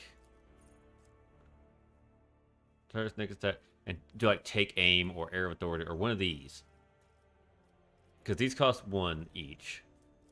So at that point I'm only spending 3 and I can still attack. So I think I might go with this one because it makes it free. It makes voice of command free. I'm wanting to cast that every turn anyway.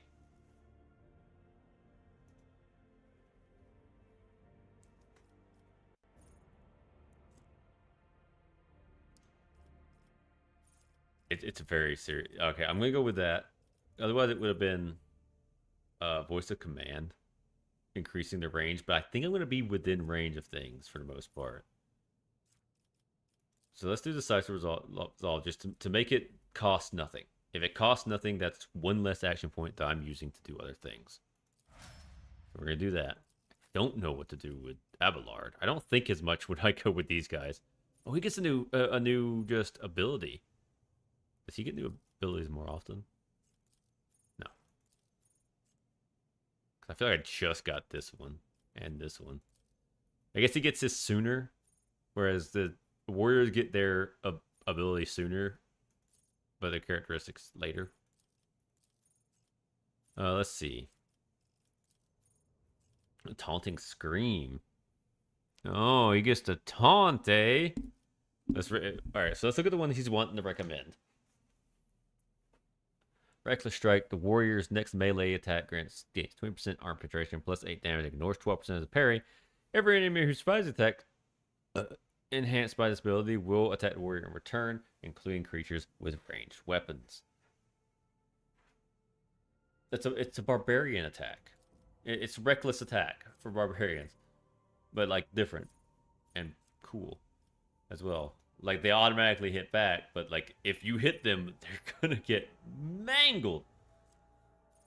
Sworn enemy to warrior marks target, gain 22% armor and plus 6 damage on melee attacks against that target. If the target attacks the warrior during this round, the warrior gains +1 action point once per round. That's also good for tanking. These are all very nice. Taunting Scream, I think, just is like, hey everybody! And become prior target for any enemy who fails willpower resistance save for 3 rounds. Okay. Breakthrough. Warrior gains the Slash ability, which costs 0 AP and has 1 charges for the current round. Slash cannot be used in the same round as charge. Okay. The warrior dashes through an enemy to take to the cell on the enemy's opposite side and makes a melee attack. 50% reduced damage. Can be applied only once for 1 target per round. Does not provoke attack of opportunity. This is literally the nothing personal kid type attack. Hold on 1 second. Something seems wrong. I need to refresh something here. Because it feels like my actual Twitch stream has gone kaput. Alright, we're good. We're A-okay. We're A-okay. Let's keep pushing. Yeah, so this is a movement ability. He can move well enough. I like Reckless Slight Strike for offense, but I think Sworn Enemy is going to be what I need. Because Abelard's our tank. We're going to go with that. I don't know what Carouse does. Resist negative effect. I think Carouse is probably what we're going to go with. Jesus Christ, he's got 90? Yeah. Yeah, I think we're just going to give him an extra little bit. Oh my god.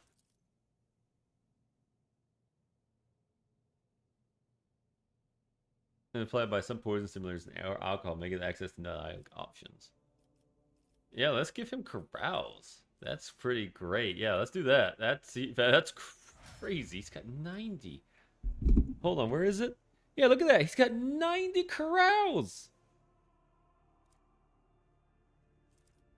Holy shit. I feel like I made a mistake when I gave him athletics, because athletics is a different type of deal. Okay. Yeah, Carouse. Yeah. Stoked about that. He's got so much. That's great. I feel like this is going to get more and more, time consuming as we go, because of how much stuff we have to go through. For my party members, I'm really just going with what I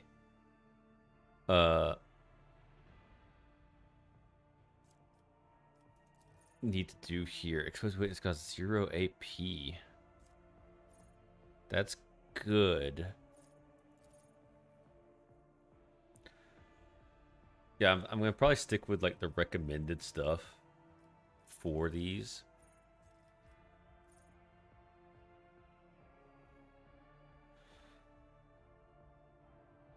Switch critical hit comes a normal hit instead. Remember, unnatural is root. That takes some of the luck out of it, of me getting critical hit and just dying. Dodging is combat suffers that. 9th successful dodge or parry by the Psyker. Rally combined grants the Psyker 2 action points. Gain an additional 7%.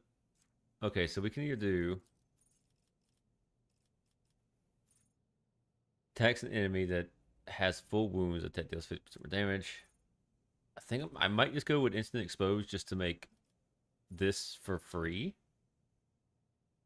Removes all exploits from the target, decrease target's dodge parry. Because that's great to just remove things from an enemy for a while. We're going to make that just an easiest choice. Easy-ish choice. Perception. Enemy dodge chance against character's attack. So them not being able to dodge things. Yeah. I think perception's the way to go with that. Well, willpower though. Or control over a crowd interrogate here. Let's go willpower. Argenta is probably another one that's going to be easy for me to level. She gets an ability as well. I think just pumping into her ballistic skill is what we want to do to get her hitting those crowd attacks. Until you assign that they are about to open fire, the soldier and their allies will automatically dodge the soldier's next attack. That's great. Especially when she's just sitting there blasting away. Automatically dodging her attack is good. That's just keeping things from getting hit so she can shoot at whatever she wants. Let's look at the other things though, just in case we see something that might, tickle our fancy. Soldier immediately dashes in the selected direction, spending all their movement points. Does not provoke attack opportunity. Allows soldier to dash through allies and enemies, but not through obstacles. That's kind of whatever, because I don't really need her to be moving a whole lot.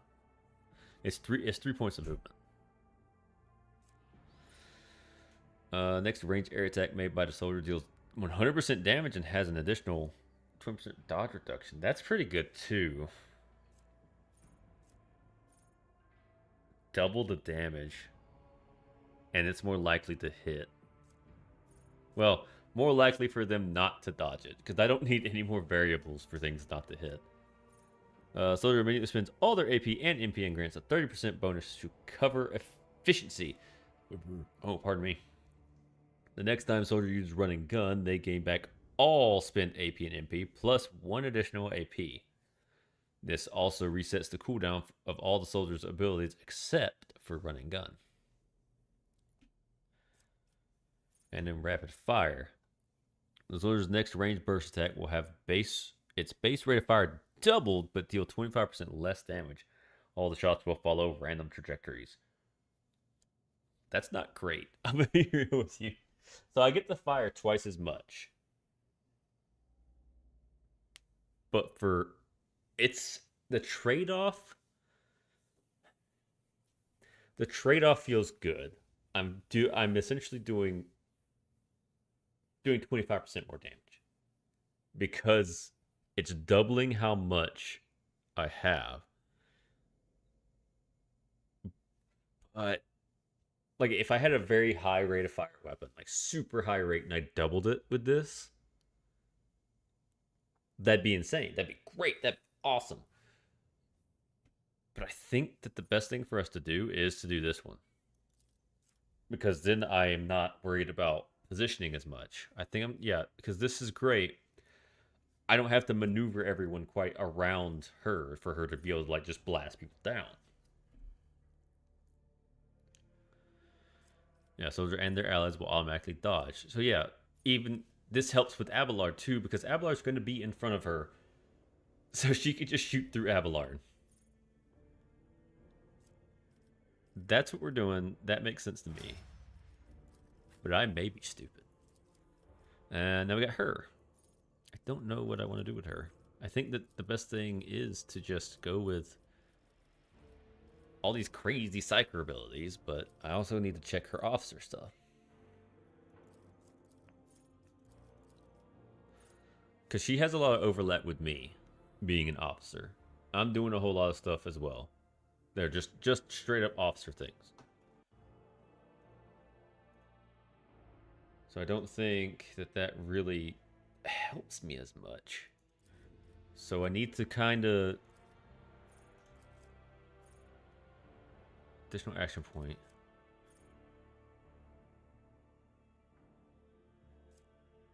While also keeping her kind of like in sight.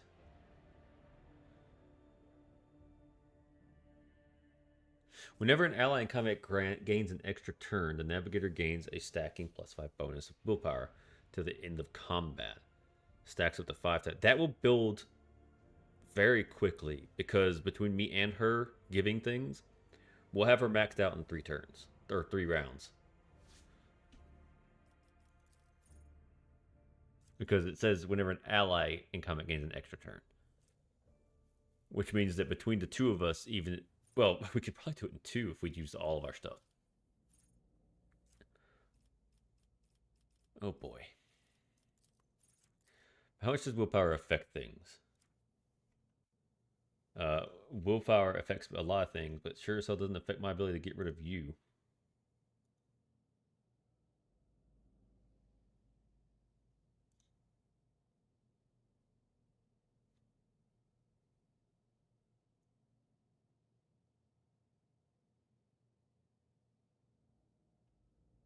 Bot.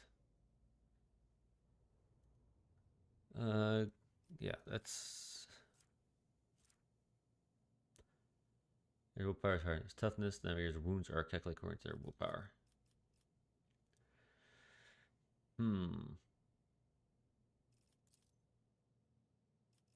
She has a lot of abilities.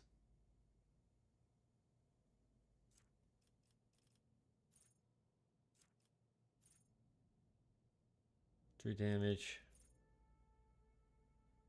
I kind of wanted to do this because I'm going to be using her abilities a lot if I can.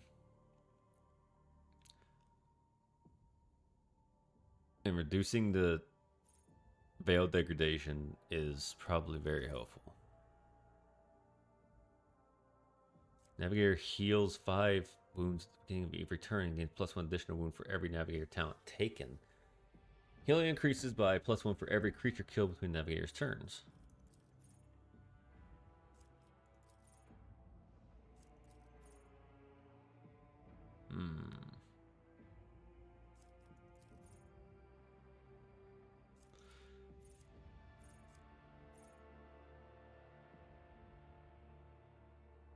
I do feel like I should just go,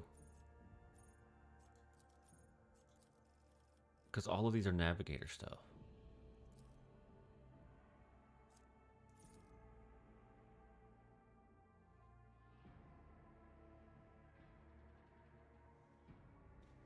+5 Fellowship.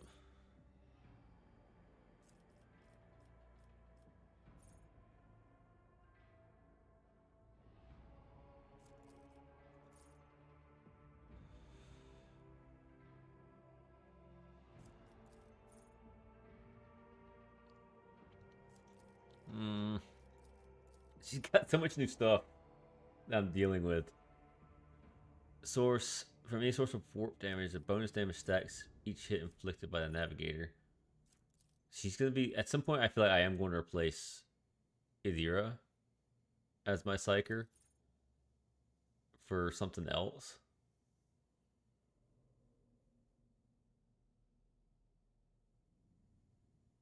I think I'm going to give her Eye of Oblivion to just debuff everything.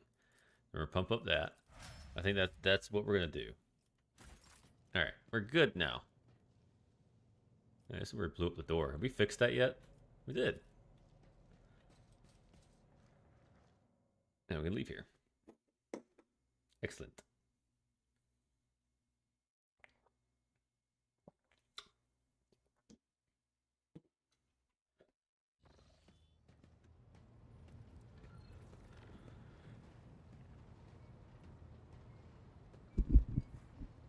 All right, awesome. A bunch of people all around. Let's head to our next destination then.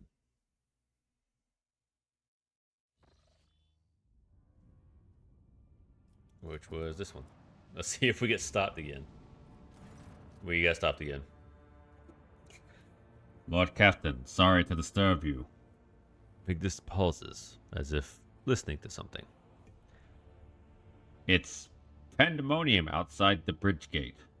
One of the officers seems to be demanding an audience with you in person. I think I hear Master Viserion's voice. In any case, I wanted to warn you in advance. Oh boy. What asshole's coming up here now?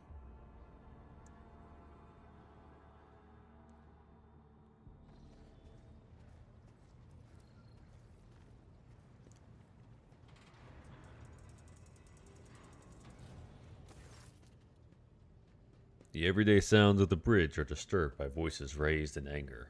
Abelard's voice, the loudest of all. Of course it is. This is not the conduct of an officer.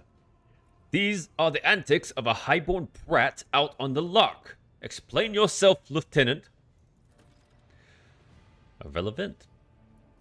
The young woman standing before Abelard strives with all her might not to quail under the onslaught of her superior's anger. She falters, but then manages to look him in the eye and say, I apologize, sir, but I must speak to the Lord Captain. Very well, Lieutenant. You may address the Lord Captain, not least because I see you have already seen fit to disturb him. Your unauthorized appearance on the bridge and display of belligerence toward a higher-ranking officer will be logged on your personal file without delay. Lord Captain, Lieutenant Arvilla Vint, requesting permission to speak. Vint falls silent and adds rashly, on a matter of extreme importance and urgency.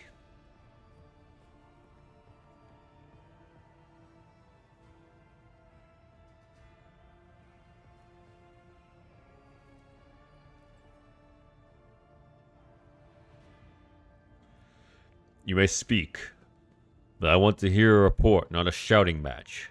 Having two officers bickering in full view of the bridge is unacceptable. I'm sorry, Lord Captain. I thought that drastic times called for drastic measures. Vint exclaims hotly. This matter cannot wait. Any minute now, an assault unit will be dispatched to the lower decks on orders to crush the workers' strike by any means necessary. But I am convinced that this step is unwarranted, and that the crisis itself was provoked by the actions of one of the senior officers. Vint is almost trembling with tension as she delivers her speech, her face extremely pale.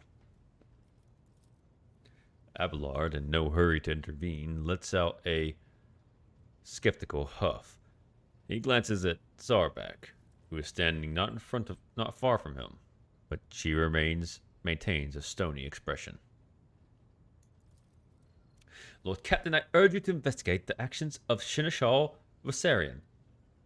What? And to intervene in what's happening on the lower decks, because very soon we will have a mutiny or a massacre on our hands. Vint reels off the last words as though she knows them by heart. She's clearly been preparing to say them for some time. When she is finished, she casts an anxious glance at Abelard, then at you.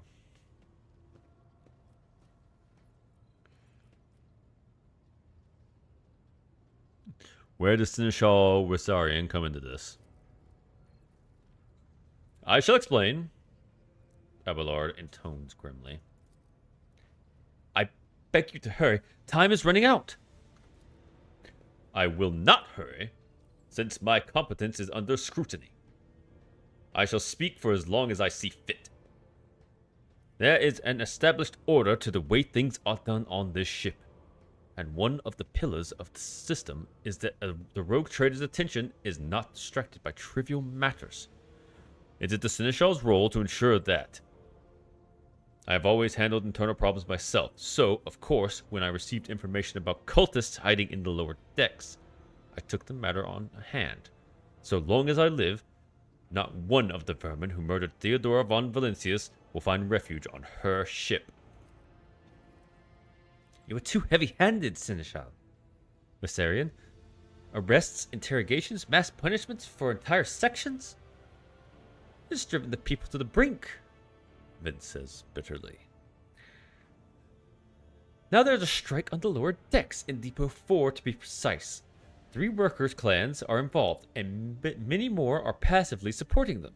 The situation could degenerate in an all-out insurrection. But when I reported my concerns, the only response I received was an order to dispatch an assault unit and crush the strike with maximum force.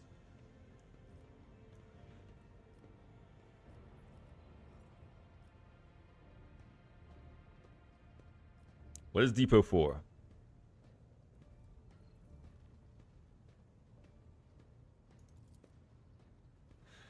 Depot 4 is one of the poorest sectors in the lower decks. It is home to clans of general laborers. They are not as valuable to the ship as the families who have served as specialized systems for generations. They are an easily replaceable resource, and one which is now more besides giving succor to cultists and minions of the arch-enemy. Depot 4 is poor and troubled, but at worst, that means drunken fights and illegal vodka brewing. We have handled the workers in Depot 4 in the past. We would have done so again if the crackdown on Depot 4 hadn't been so harsh. And another important point to bear in mind, the problem is not limited to this sector. It is located on one of the most populated lower decks, and everything that happens there has a knock-on effect and will be on the neighboring sectors.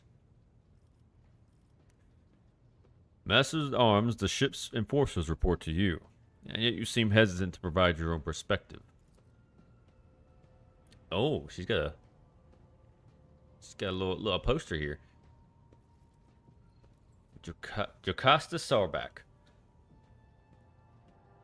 Lord Captain, unlike Lieutenant Vint, I respect the chain of command, and realize that it is not within my right to challenge my superiors.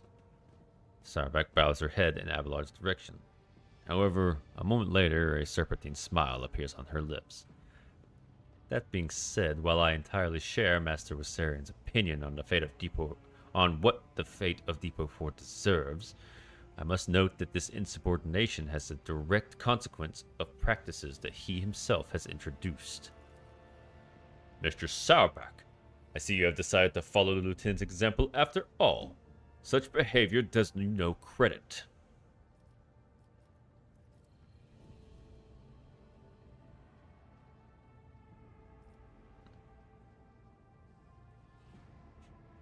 Oh my god. I just be like, I see. Sauerbach, explain yourself. The ship's regulations state, and the Master at Arms is responsible for resolving all matters related to the ship's enforcers. And yet, it is no secret that the Seneschal has a tendency to show partiality. Those enforcers and officers whom he has deemed particularly promising are times giving permission to approach him for tutelage. Oh boy. I cannot deny Master Viserian's experience and insight. The Seneschal has a record of fostering students who have indeed achieved such much and demonstrated impeccable performance. However, extending such patronage over the head of their immediate superior encourages disregard for hierarchy among your lordship's servants. Today, an enforcer goes to the Seneschal to report an order from the Master-at-Arms that they happen to disagree with. Tomorrow, they will go to the Lord Captain to object to the Seneschal's order. I notice a pattern in these actions. Abelard, do you wish to respond? Miss Sauerbach, can you recall an occasion where I would encourage an officer to disobey their superior? Or one where I would overrule their order. I show favoritism to those who merited none. None, Seneschal, for there have been no such cases in the entire time I've served aboard this ship. If anyone were to claim otherwise, I would have them pay for insulting your honor with blood. Your conduct in this regard has always been spotless. Nevertheless, given your eminent position, a simple show of attention on your part is enough to erode the propriety of junior officers, inflate their sense of self-importance, and undermine discipline. That you distinguish some of them and know them by name is tantamount to walking around the office decks handing out gifts to officers who have caught your eye. It fills those you set apart with ambition and audacity. Makes them stand out among the rest. Enforcers are meant to be faceless servants.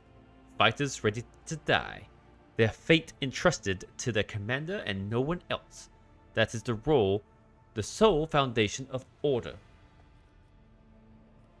Lieutenant Vint, would you say the Seneschal has singled you out from your peers in any way? Lord Captain, I swear that Seneschal Viserian has never granted me any privileges, never once advocated for me, nor facilitated my promotions. Although he is the man who convinced me to become an officer in the first place. He has offered me extensive guidance in my service, for which I am grateful to him. And while not all my fellows receive such attention, I know at least a dozen fine officers whom Seneschal keeps in his sights to ensure they continue to strive. To prepare new generations of the dynasty's servants, to instruct them, and to separate them with potential from those who have exhausted it. That is my duty as Seneschal. This ship, its bays worth of pilots and forces officers, technicians, and stewards from whom I have raised personally. By the throne, every third person standing on this bridge right now is my student at one point. I see. Evidently, my officers are anything but shining example of unity and adherence today. I have only myself to blame, I suppose.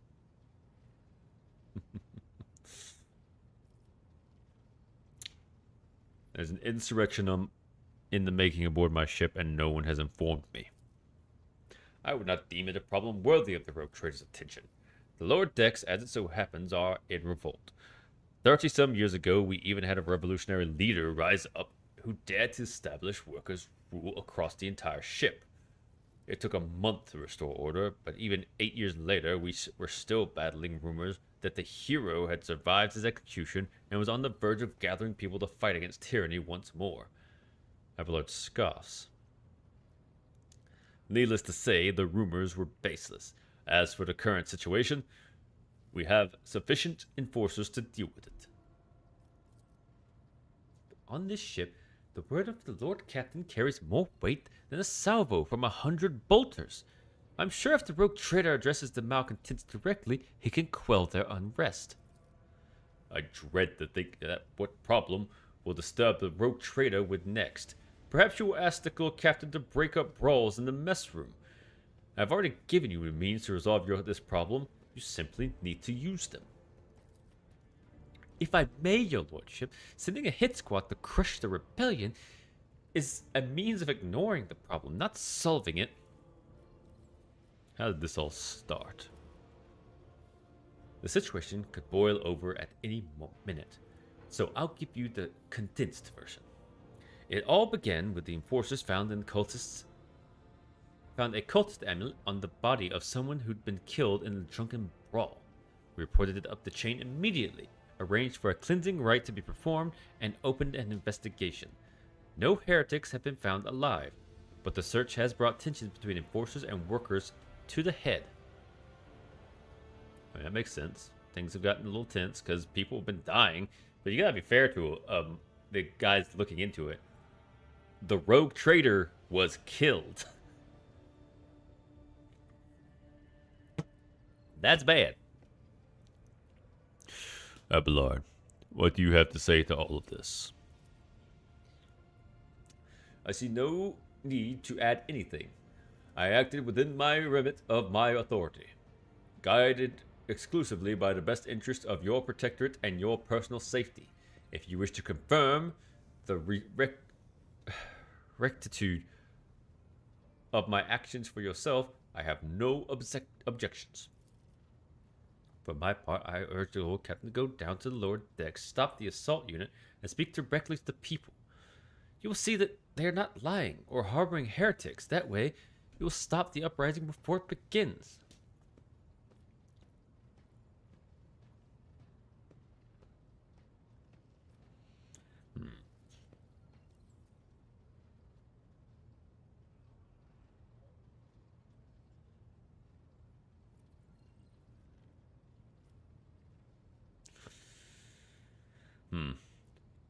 I'm certain the Seneschal was acting within his authority, but I will verify the soundness of his decisions for myself. Don't preserve you, Lord Captain. Thank you for your support. Abelard grits his teeth slightly. An enterprise bordering on the sophromic. But please yourself, Lord Captain. However, I categorically insist that I escort you. So be it. Lord Captain, I regret that the enforcers were unable to handle the situation, which led to your and the Seneschal's involvement. I consider it my duty to go to Depot for myself and see to the expedient resolution of this incident. Alright, let's go kick some ass. Okay, so this means that they have to be with us. Let's go. Wait, hold on.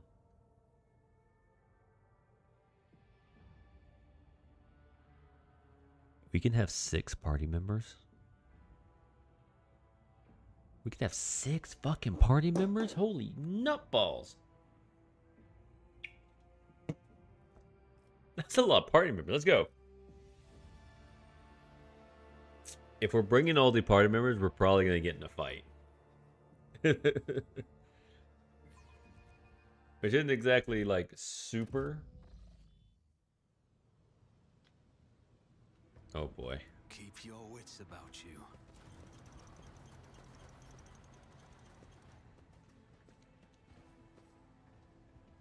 Hey, it's Viserion. Take that, scum. Good his. This is all of your fault. All of it. Well, Seneschal. Abelard reflexively wiped the sweat from his brow in a startlingly human gesture. and a telling one.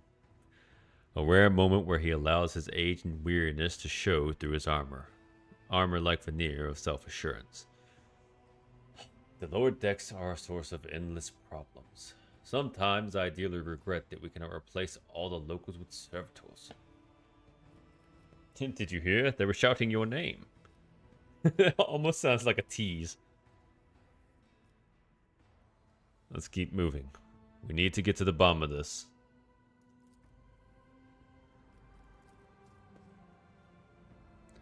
Is there money to be made? Fucking... Something resembling a nest made out of thermal insulation material. This must be where the workers sleep between shifts.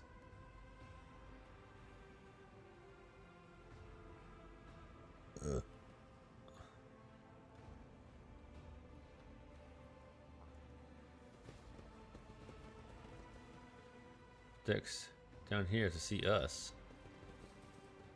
This valve.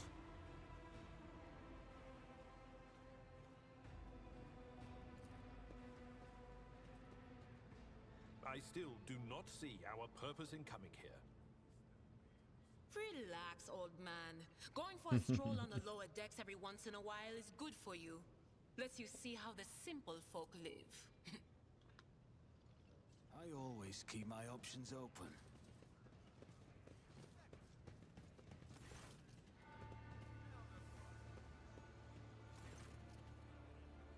The sounds of a heated discussion reverberate through the ship's bays.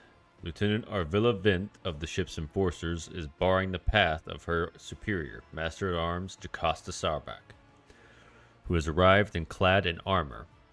Judging by their expressions and tones, the standoff has dragged on for some time already and has now reached a boiling point.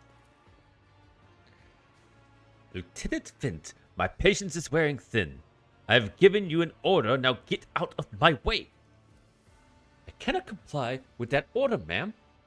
Vint looks shaken, but there's a fire in her eyes. This is my deck and my sector. So long as this area remains under the Lord Captain's special oversight, no action can be taken without my express permission.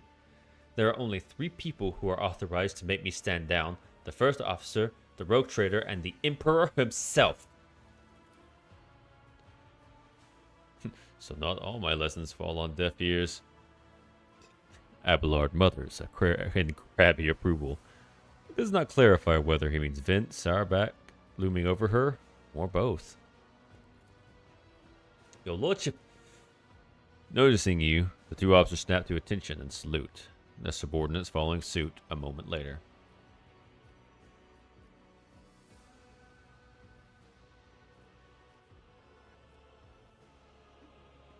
I give this mission open fire. We will crush the seeds of insurrection with full force. What's the situation? Your lordship, my people have locked down the bay where the strikers are, including their leaders. We have the situation under control as far as resources allow. Under control, Lieutenant? I came here to lead an investigative unit. And what do I see? The rebel is on the verge of mutiny. There is nothing to investigate. This simply calls for immediate repercussions and firing squads. And you, Vint, are to step away from facing charges yourself. Or step away from facing charges yourself. I can't read. We encountered some locals on our way here. Their conduct was outrageous. They even tried to throw things at us. Vint's gaze is full of worry and regret. The people are getting desperate, clearly. They saw an assault unit and they decided they had nothing left to lose. I mean, I apologize, Lord Captain. It is outrageous. I'm sure the people simply don't recognize you. It wouldn't have occurred otherwise. We will deal with them once the current situation is resolved.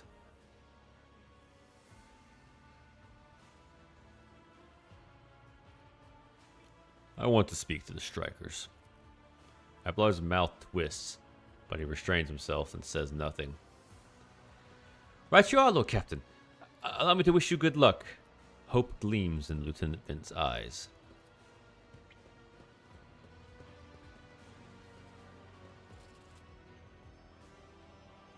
not Doro.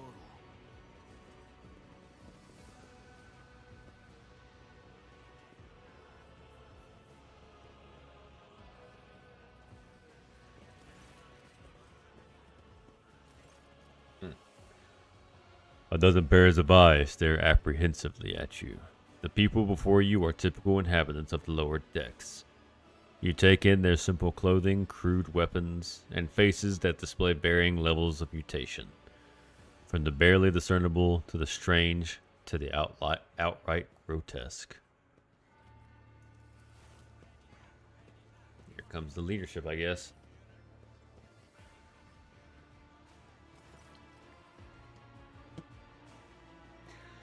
A whisper passes through the crowd, and you detect a mixture of fear, astonishment, and joy in their reactions. Finally, 3 people break away from the crowd, an elderly woman and 2 men. These must be their leaders. They bow clumsily before you. Rivet. Which one of you is Rivet? Lord Captain, you have come down to us. Tell me what is troubling you. Why are you striking? Striking? That's news to us, your lordship, says the tall, thin man in worker's garb. All we're doing is asking questions, saying what we think. Old man. Shut up, Rivet, snaps the old woman, who turns her hostile, dark eyes on you. Here's the deal, your lordship. Your damned enforcers were all over us down here. They were looking for cultists.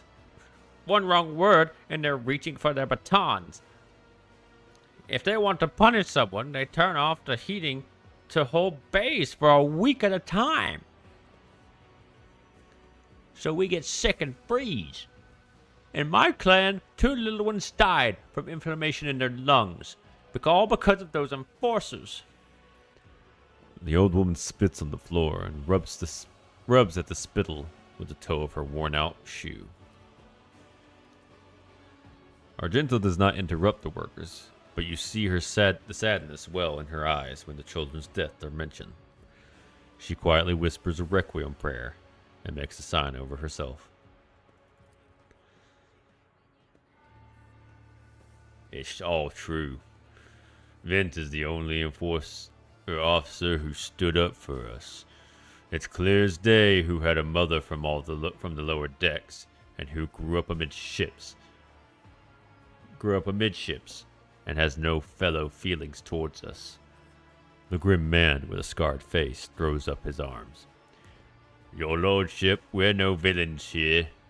We're honest workers, your servants. We've plotted no disorder. We went on strike openly. And now we've got guns pointed at us. All we're doing is asking to be allowed to work in peace without being harassed.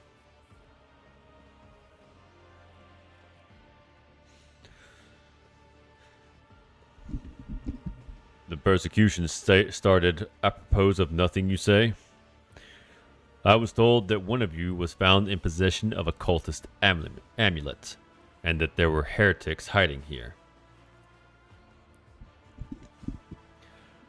A cultist amulet? What's that? The gewgaw they found on the dead drunkard? If it was something evil or forbidden, we sure didn't know. The enforcers just said they were looking for heretics among us, and anyone obstructing their investigation would be punished. Now, but how could there be heretics here? We know our own people. There have been no new faces around. Definitely not. And if there were, we'd be the first to report them. And as for this amulet, or whatever it is, they took it off a dead body. There are no cultists still breeding in our sector, that's for sure. But when that fight broke out, some enterprising folks looted the bodies.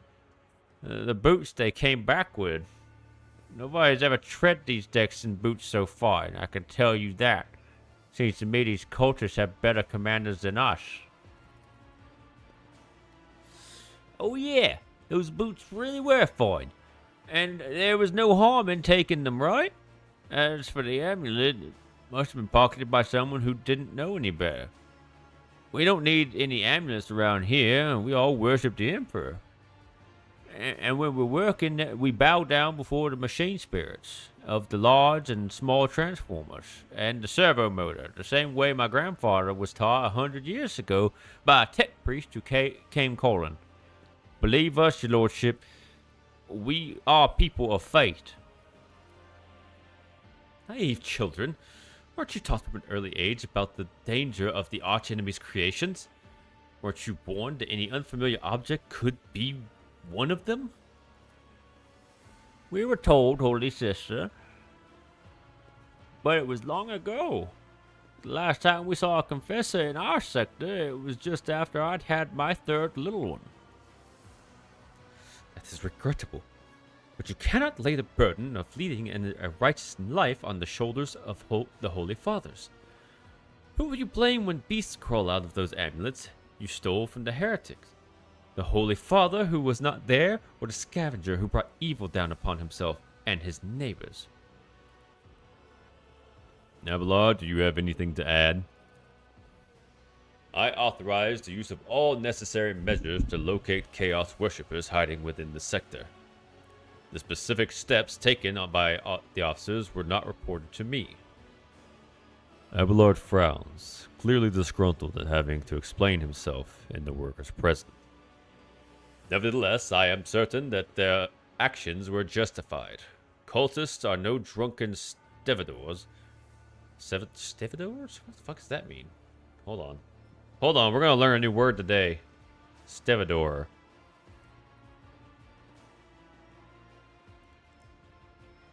Stevedore. A noun. Or, yeah, I got it right. Stevedore. Wait, hold on. Stevedore. Stevedore. I had it. It's a noun. A person employed or a contractor engaged at a dock to load or unload cargo. Okay, so nevertheless, no drunken... Okay, so just like dock workers. Learned a new word, guys.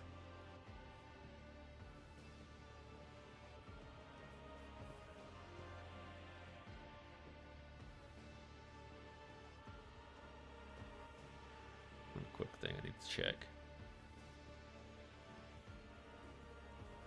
Golly gee.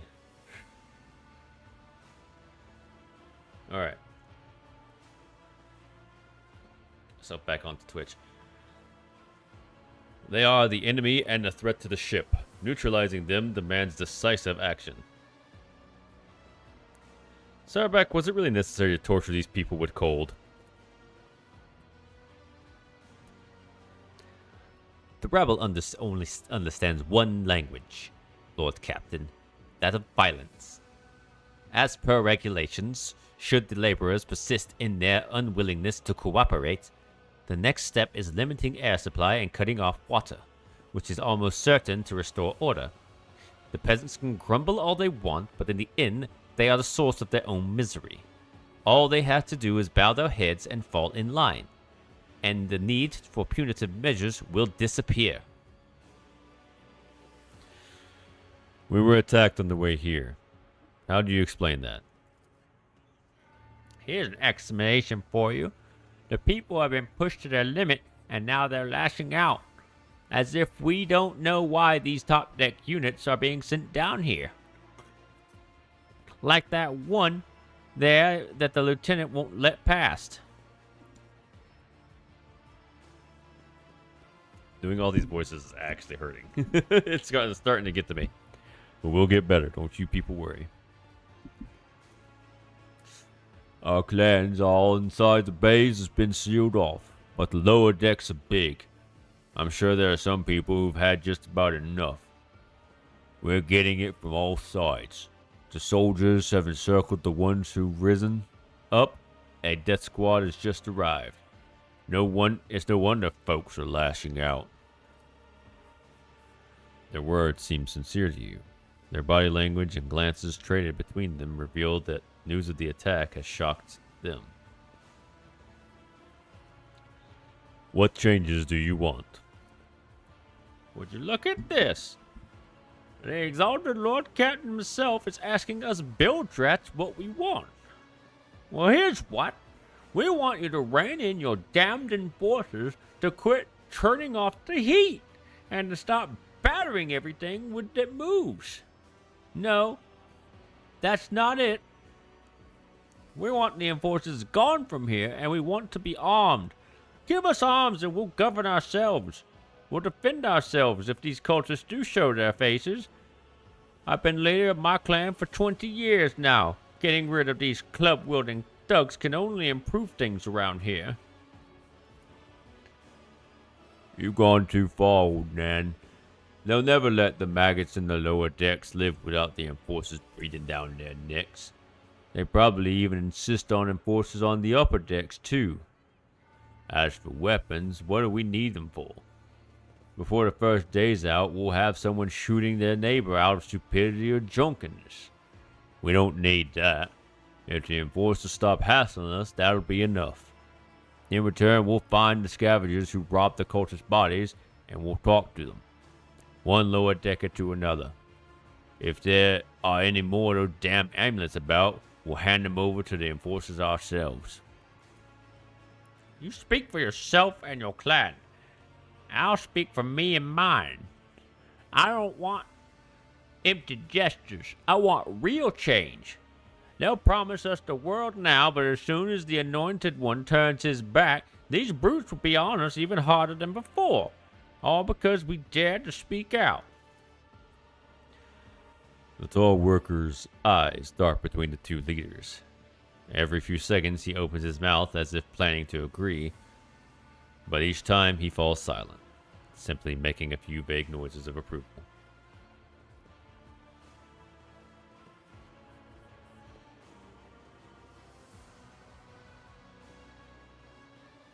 Oh my god, this is so extreme. Everyone who was involved will be eliminated. I skill check is something I probably want to do. Spreading anarchy on the ship is the first step towards embracing chaos. Putting weapons into untrained hands would be even worse. What's more, the enforcers are needed to maintain oversight and order. Withdraw those demands and we will consider the rest. The tall worker they call Rivet shrugs and casts a sidelong look at the old woman. Old Nan, listen. The Lord Captain himself has come down to us and is offering concessions. And I don't know a single person in the whole Depot 4 who's ever stood next to the rogue trader, let alone talked to them. Back down. No, now's no time for you to be a stubborn old crone. Listen to us, old Nan. The three clans of Depot 4 ought to act as one. We've made our minds up. It's your turn to decide. Don't ask them to disband the enforcers or give us weapons. We don't need any of that. The old woman hisses in dissatisfaction. You two are ganging up on me, is that it?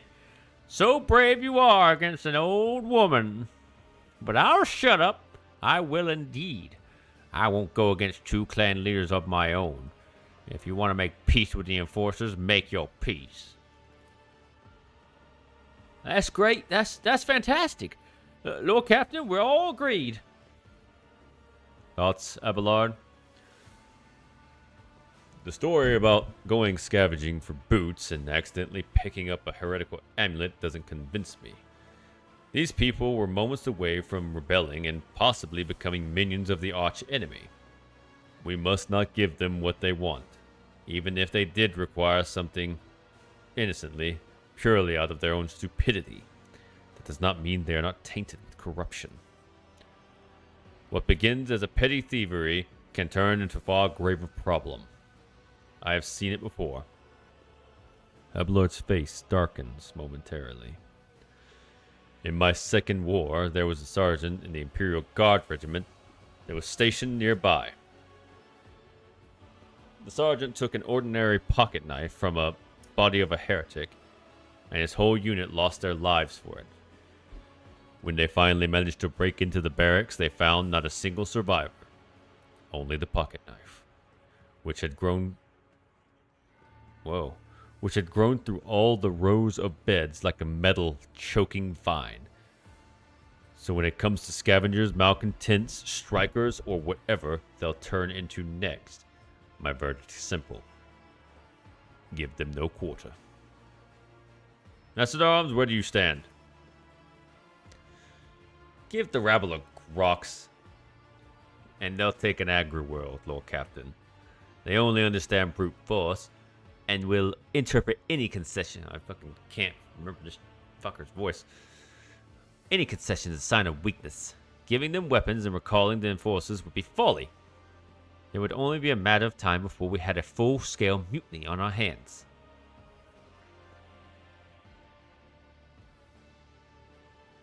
Yeah. Well, I already got my answer. I just wanted to hear their stuff. Then it's decided. The persecution will stop, and I will expect you to assist in locating any remaining amulets or weapons left by the cultists. Your lordship, thank you. You have not abandoned us lower deckers. You came yourself and settled everything. I'll tell my grandchildren about this. Removed cargo, fuel, and provisions.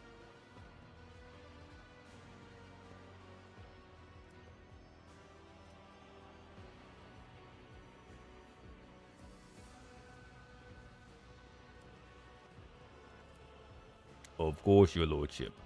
We'll root out any nasty business faster than the enforcers, and we'll leave no stone unturned. Complete bedlam. Are you satisfied, Lord Captain?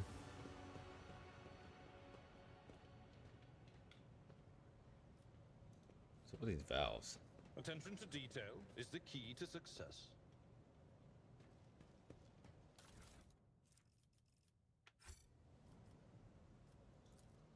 That's how it's done. It does not reach the bars at the other end.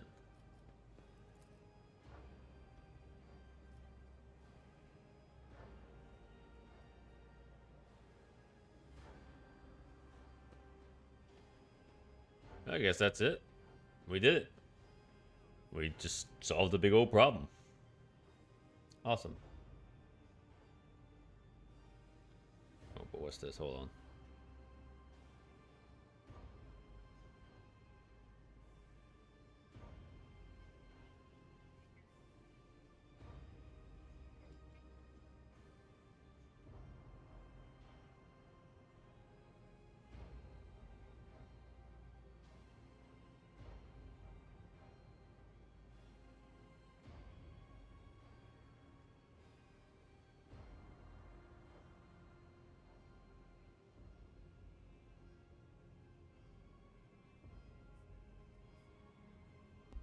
Sorry about that. I had a voicemail, apparently.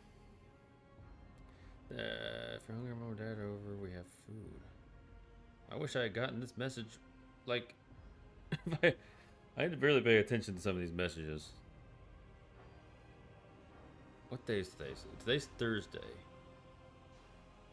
Yeah, whatever.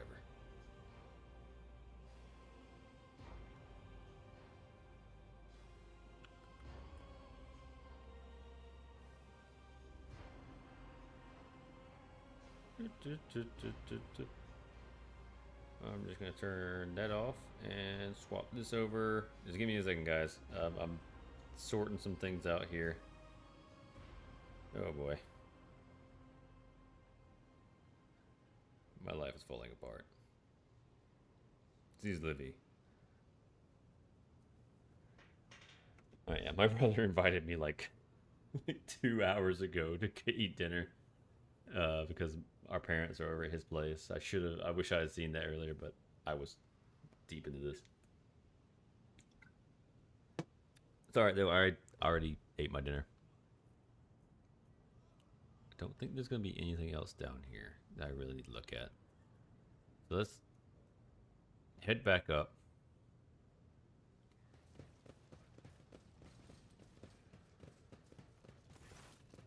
Oh, alright, so we're walking out. Stopping unexpectedly, Abelard imperiously dismisses the unit to stand at distance and addresses your other companions, saying, I have an urgent matter to discuss with the Lord Captain. Please give us a moment. Abelard looks at you, and his last vestiges of restraint vanish. Well, are you pleased with your investigation, Lord Captain? You kowtowed to the disloyal rabble. You believed their lies and showed them leniency. Next time the ship is attacked by cultists, that rabble will welcome them with open arms and allow them to wreak whatever havoc they like, because they see you as a weak leader. Is this how you see your future at the helm of Von Valancia's Protectorate?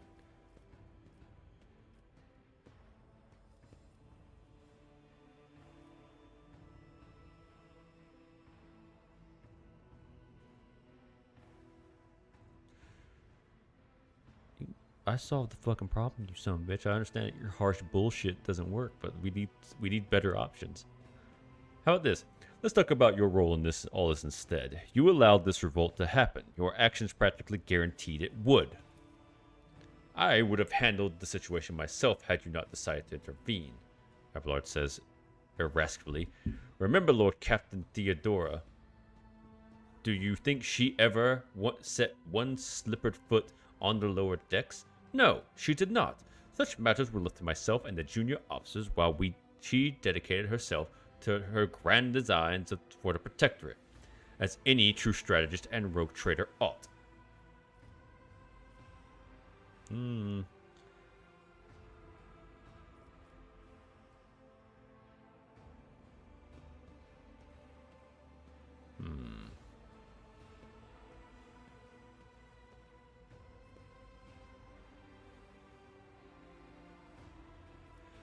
Maybe if Theodora had spent more time on trifling matters, she wouldn't have wound up dead. There's a new Lord Captain aboard the ship now, and I will not repeat her mistake. Abelard looks at you, stunned, and exhales loudly. He then nods curtly. I commend your decisiveness, but I am uncomfortable with introducing new protocols in the midst of a crisis. And Abelard stands straight at attention. I lost my temper, Lord Captain, and I believe I ought to explain myself. Abelard speaks slowly, the words not coming easily to him. The prosperity of the Von Valancia's Protectorate is not just an empty phrase to me. I left the Imperial Navy for a chance to see it flourish.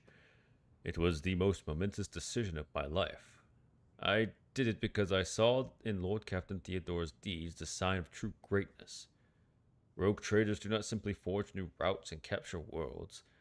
They create order out of anarchy. That creative impulse was entirely lacking during my time in the military.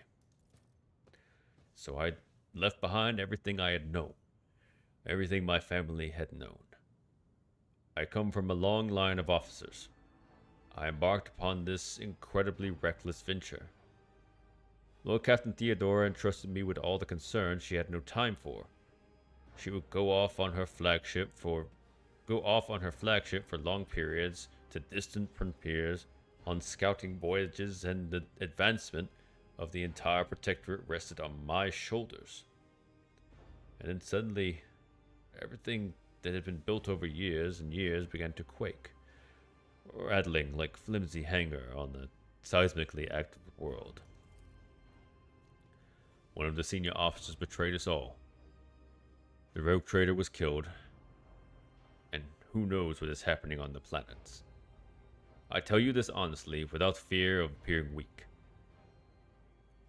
All of this has come as a grievous blow to me. I am not panicking or grieving because I cannot allow myself to panic or grieve. I am duty-bound to aid the new rogue trader, to aid you, to find your footing as quickly as possible. And to do that, I must insulate you from problems that in the past have been dealt with by tried and tested procedures, set out in the ship's regulations. Procedures that were established long ago and have functioned smoothly for decades cannot suddenly be deemed excess to requirements.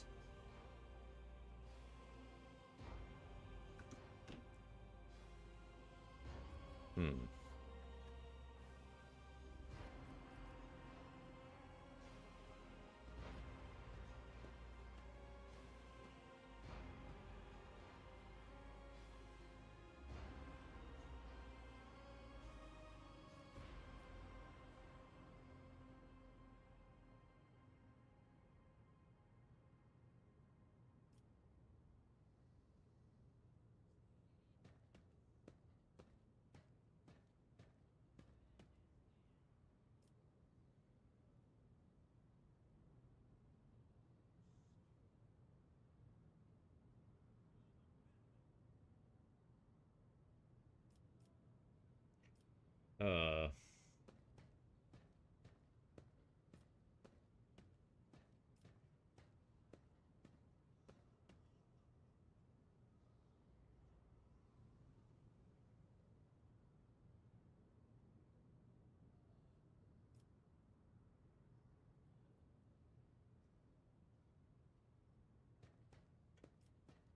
So some of these things haven't been working, or at least they seem to have been working. But then it got to this point. It was working up until this point when it all blew up and almost had a full-on fucking revolt. All we would have done is delayed it. So we need to move forward. I understand, but you need to learn how to respect me as your Lord Captain and Rogue Trader. Accept it and start living in the new world. A world where Theodora is gone, and where you and I have new decisions to make.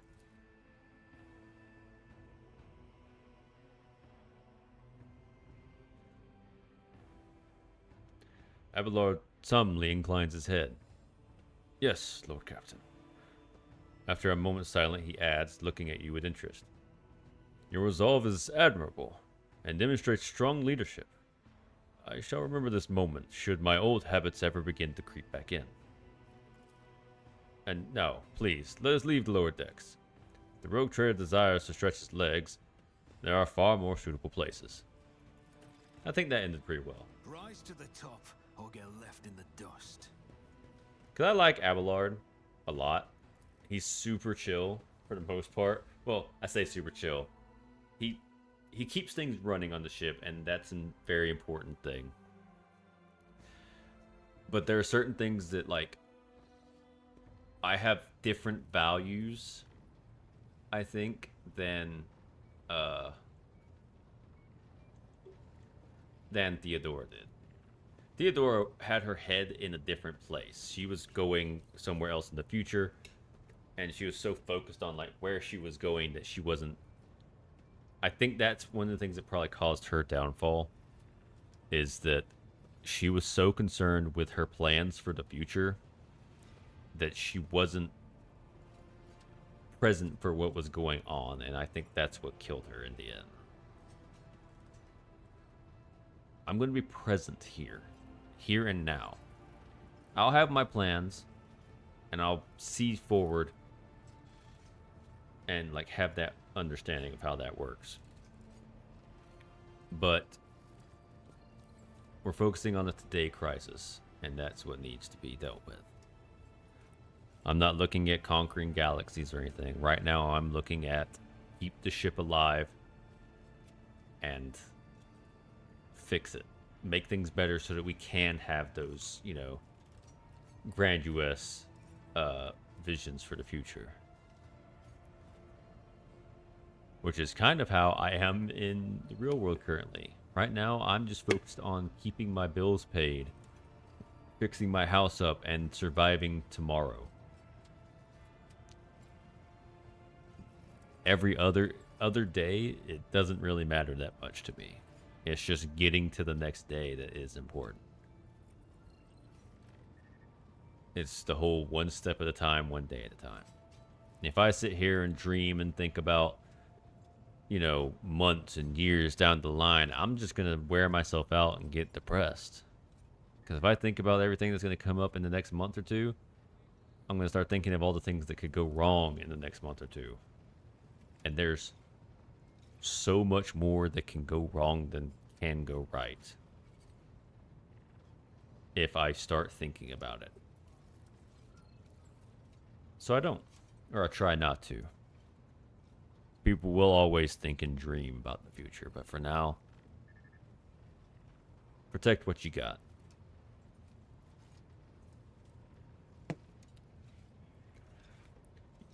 Keep moving forward. But I think that we will be ending the stream a little bit early. Because it's about to hit the 3-hour mark, and I'm tired. Like, I'm very tired. I got here late, and I'm just kind of exhausted. I have a few chores I need to get done. And I like to get them done. I'd like to relax for this night. Because my voice is actually, like, kind of killing me with all the cringe voice acting that I've been doing. So I think we will probably just end it here and head on out. So yeah. Thanks for tuning in, everybody. I want to thank Saving Throws for the raid. That was pretty great. I appreciate every raid and every little bit of support that everybody gives me. And I hope that you guys will continue to kind of support me and help me grow as a content creator. Because I want to kind of just get myself out there and try to make as many people smile as I can. So thanks for helping me out with that. And I hope to see you guys in the next one. All right. Bye-bye.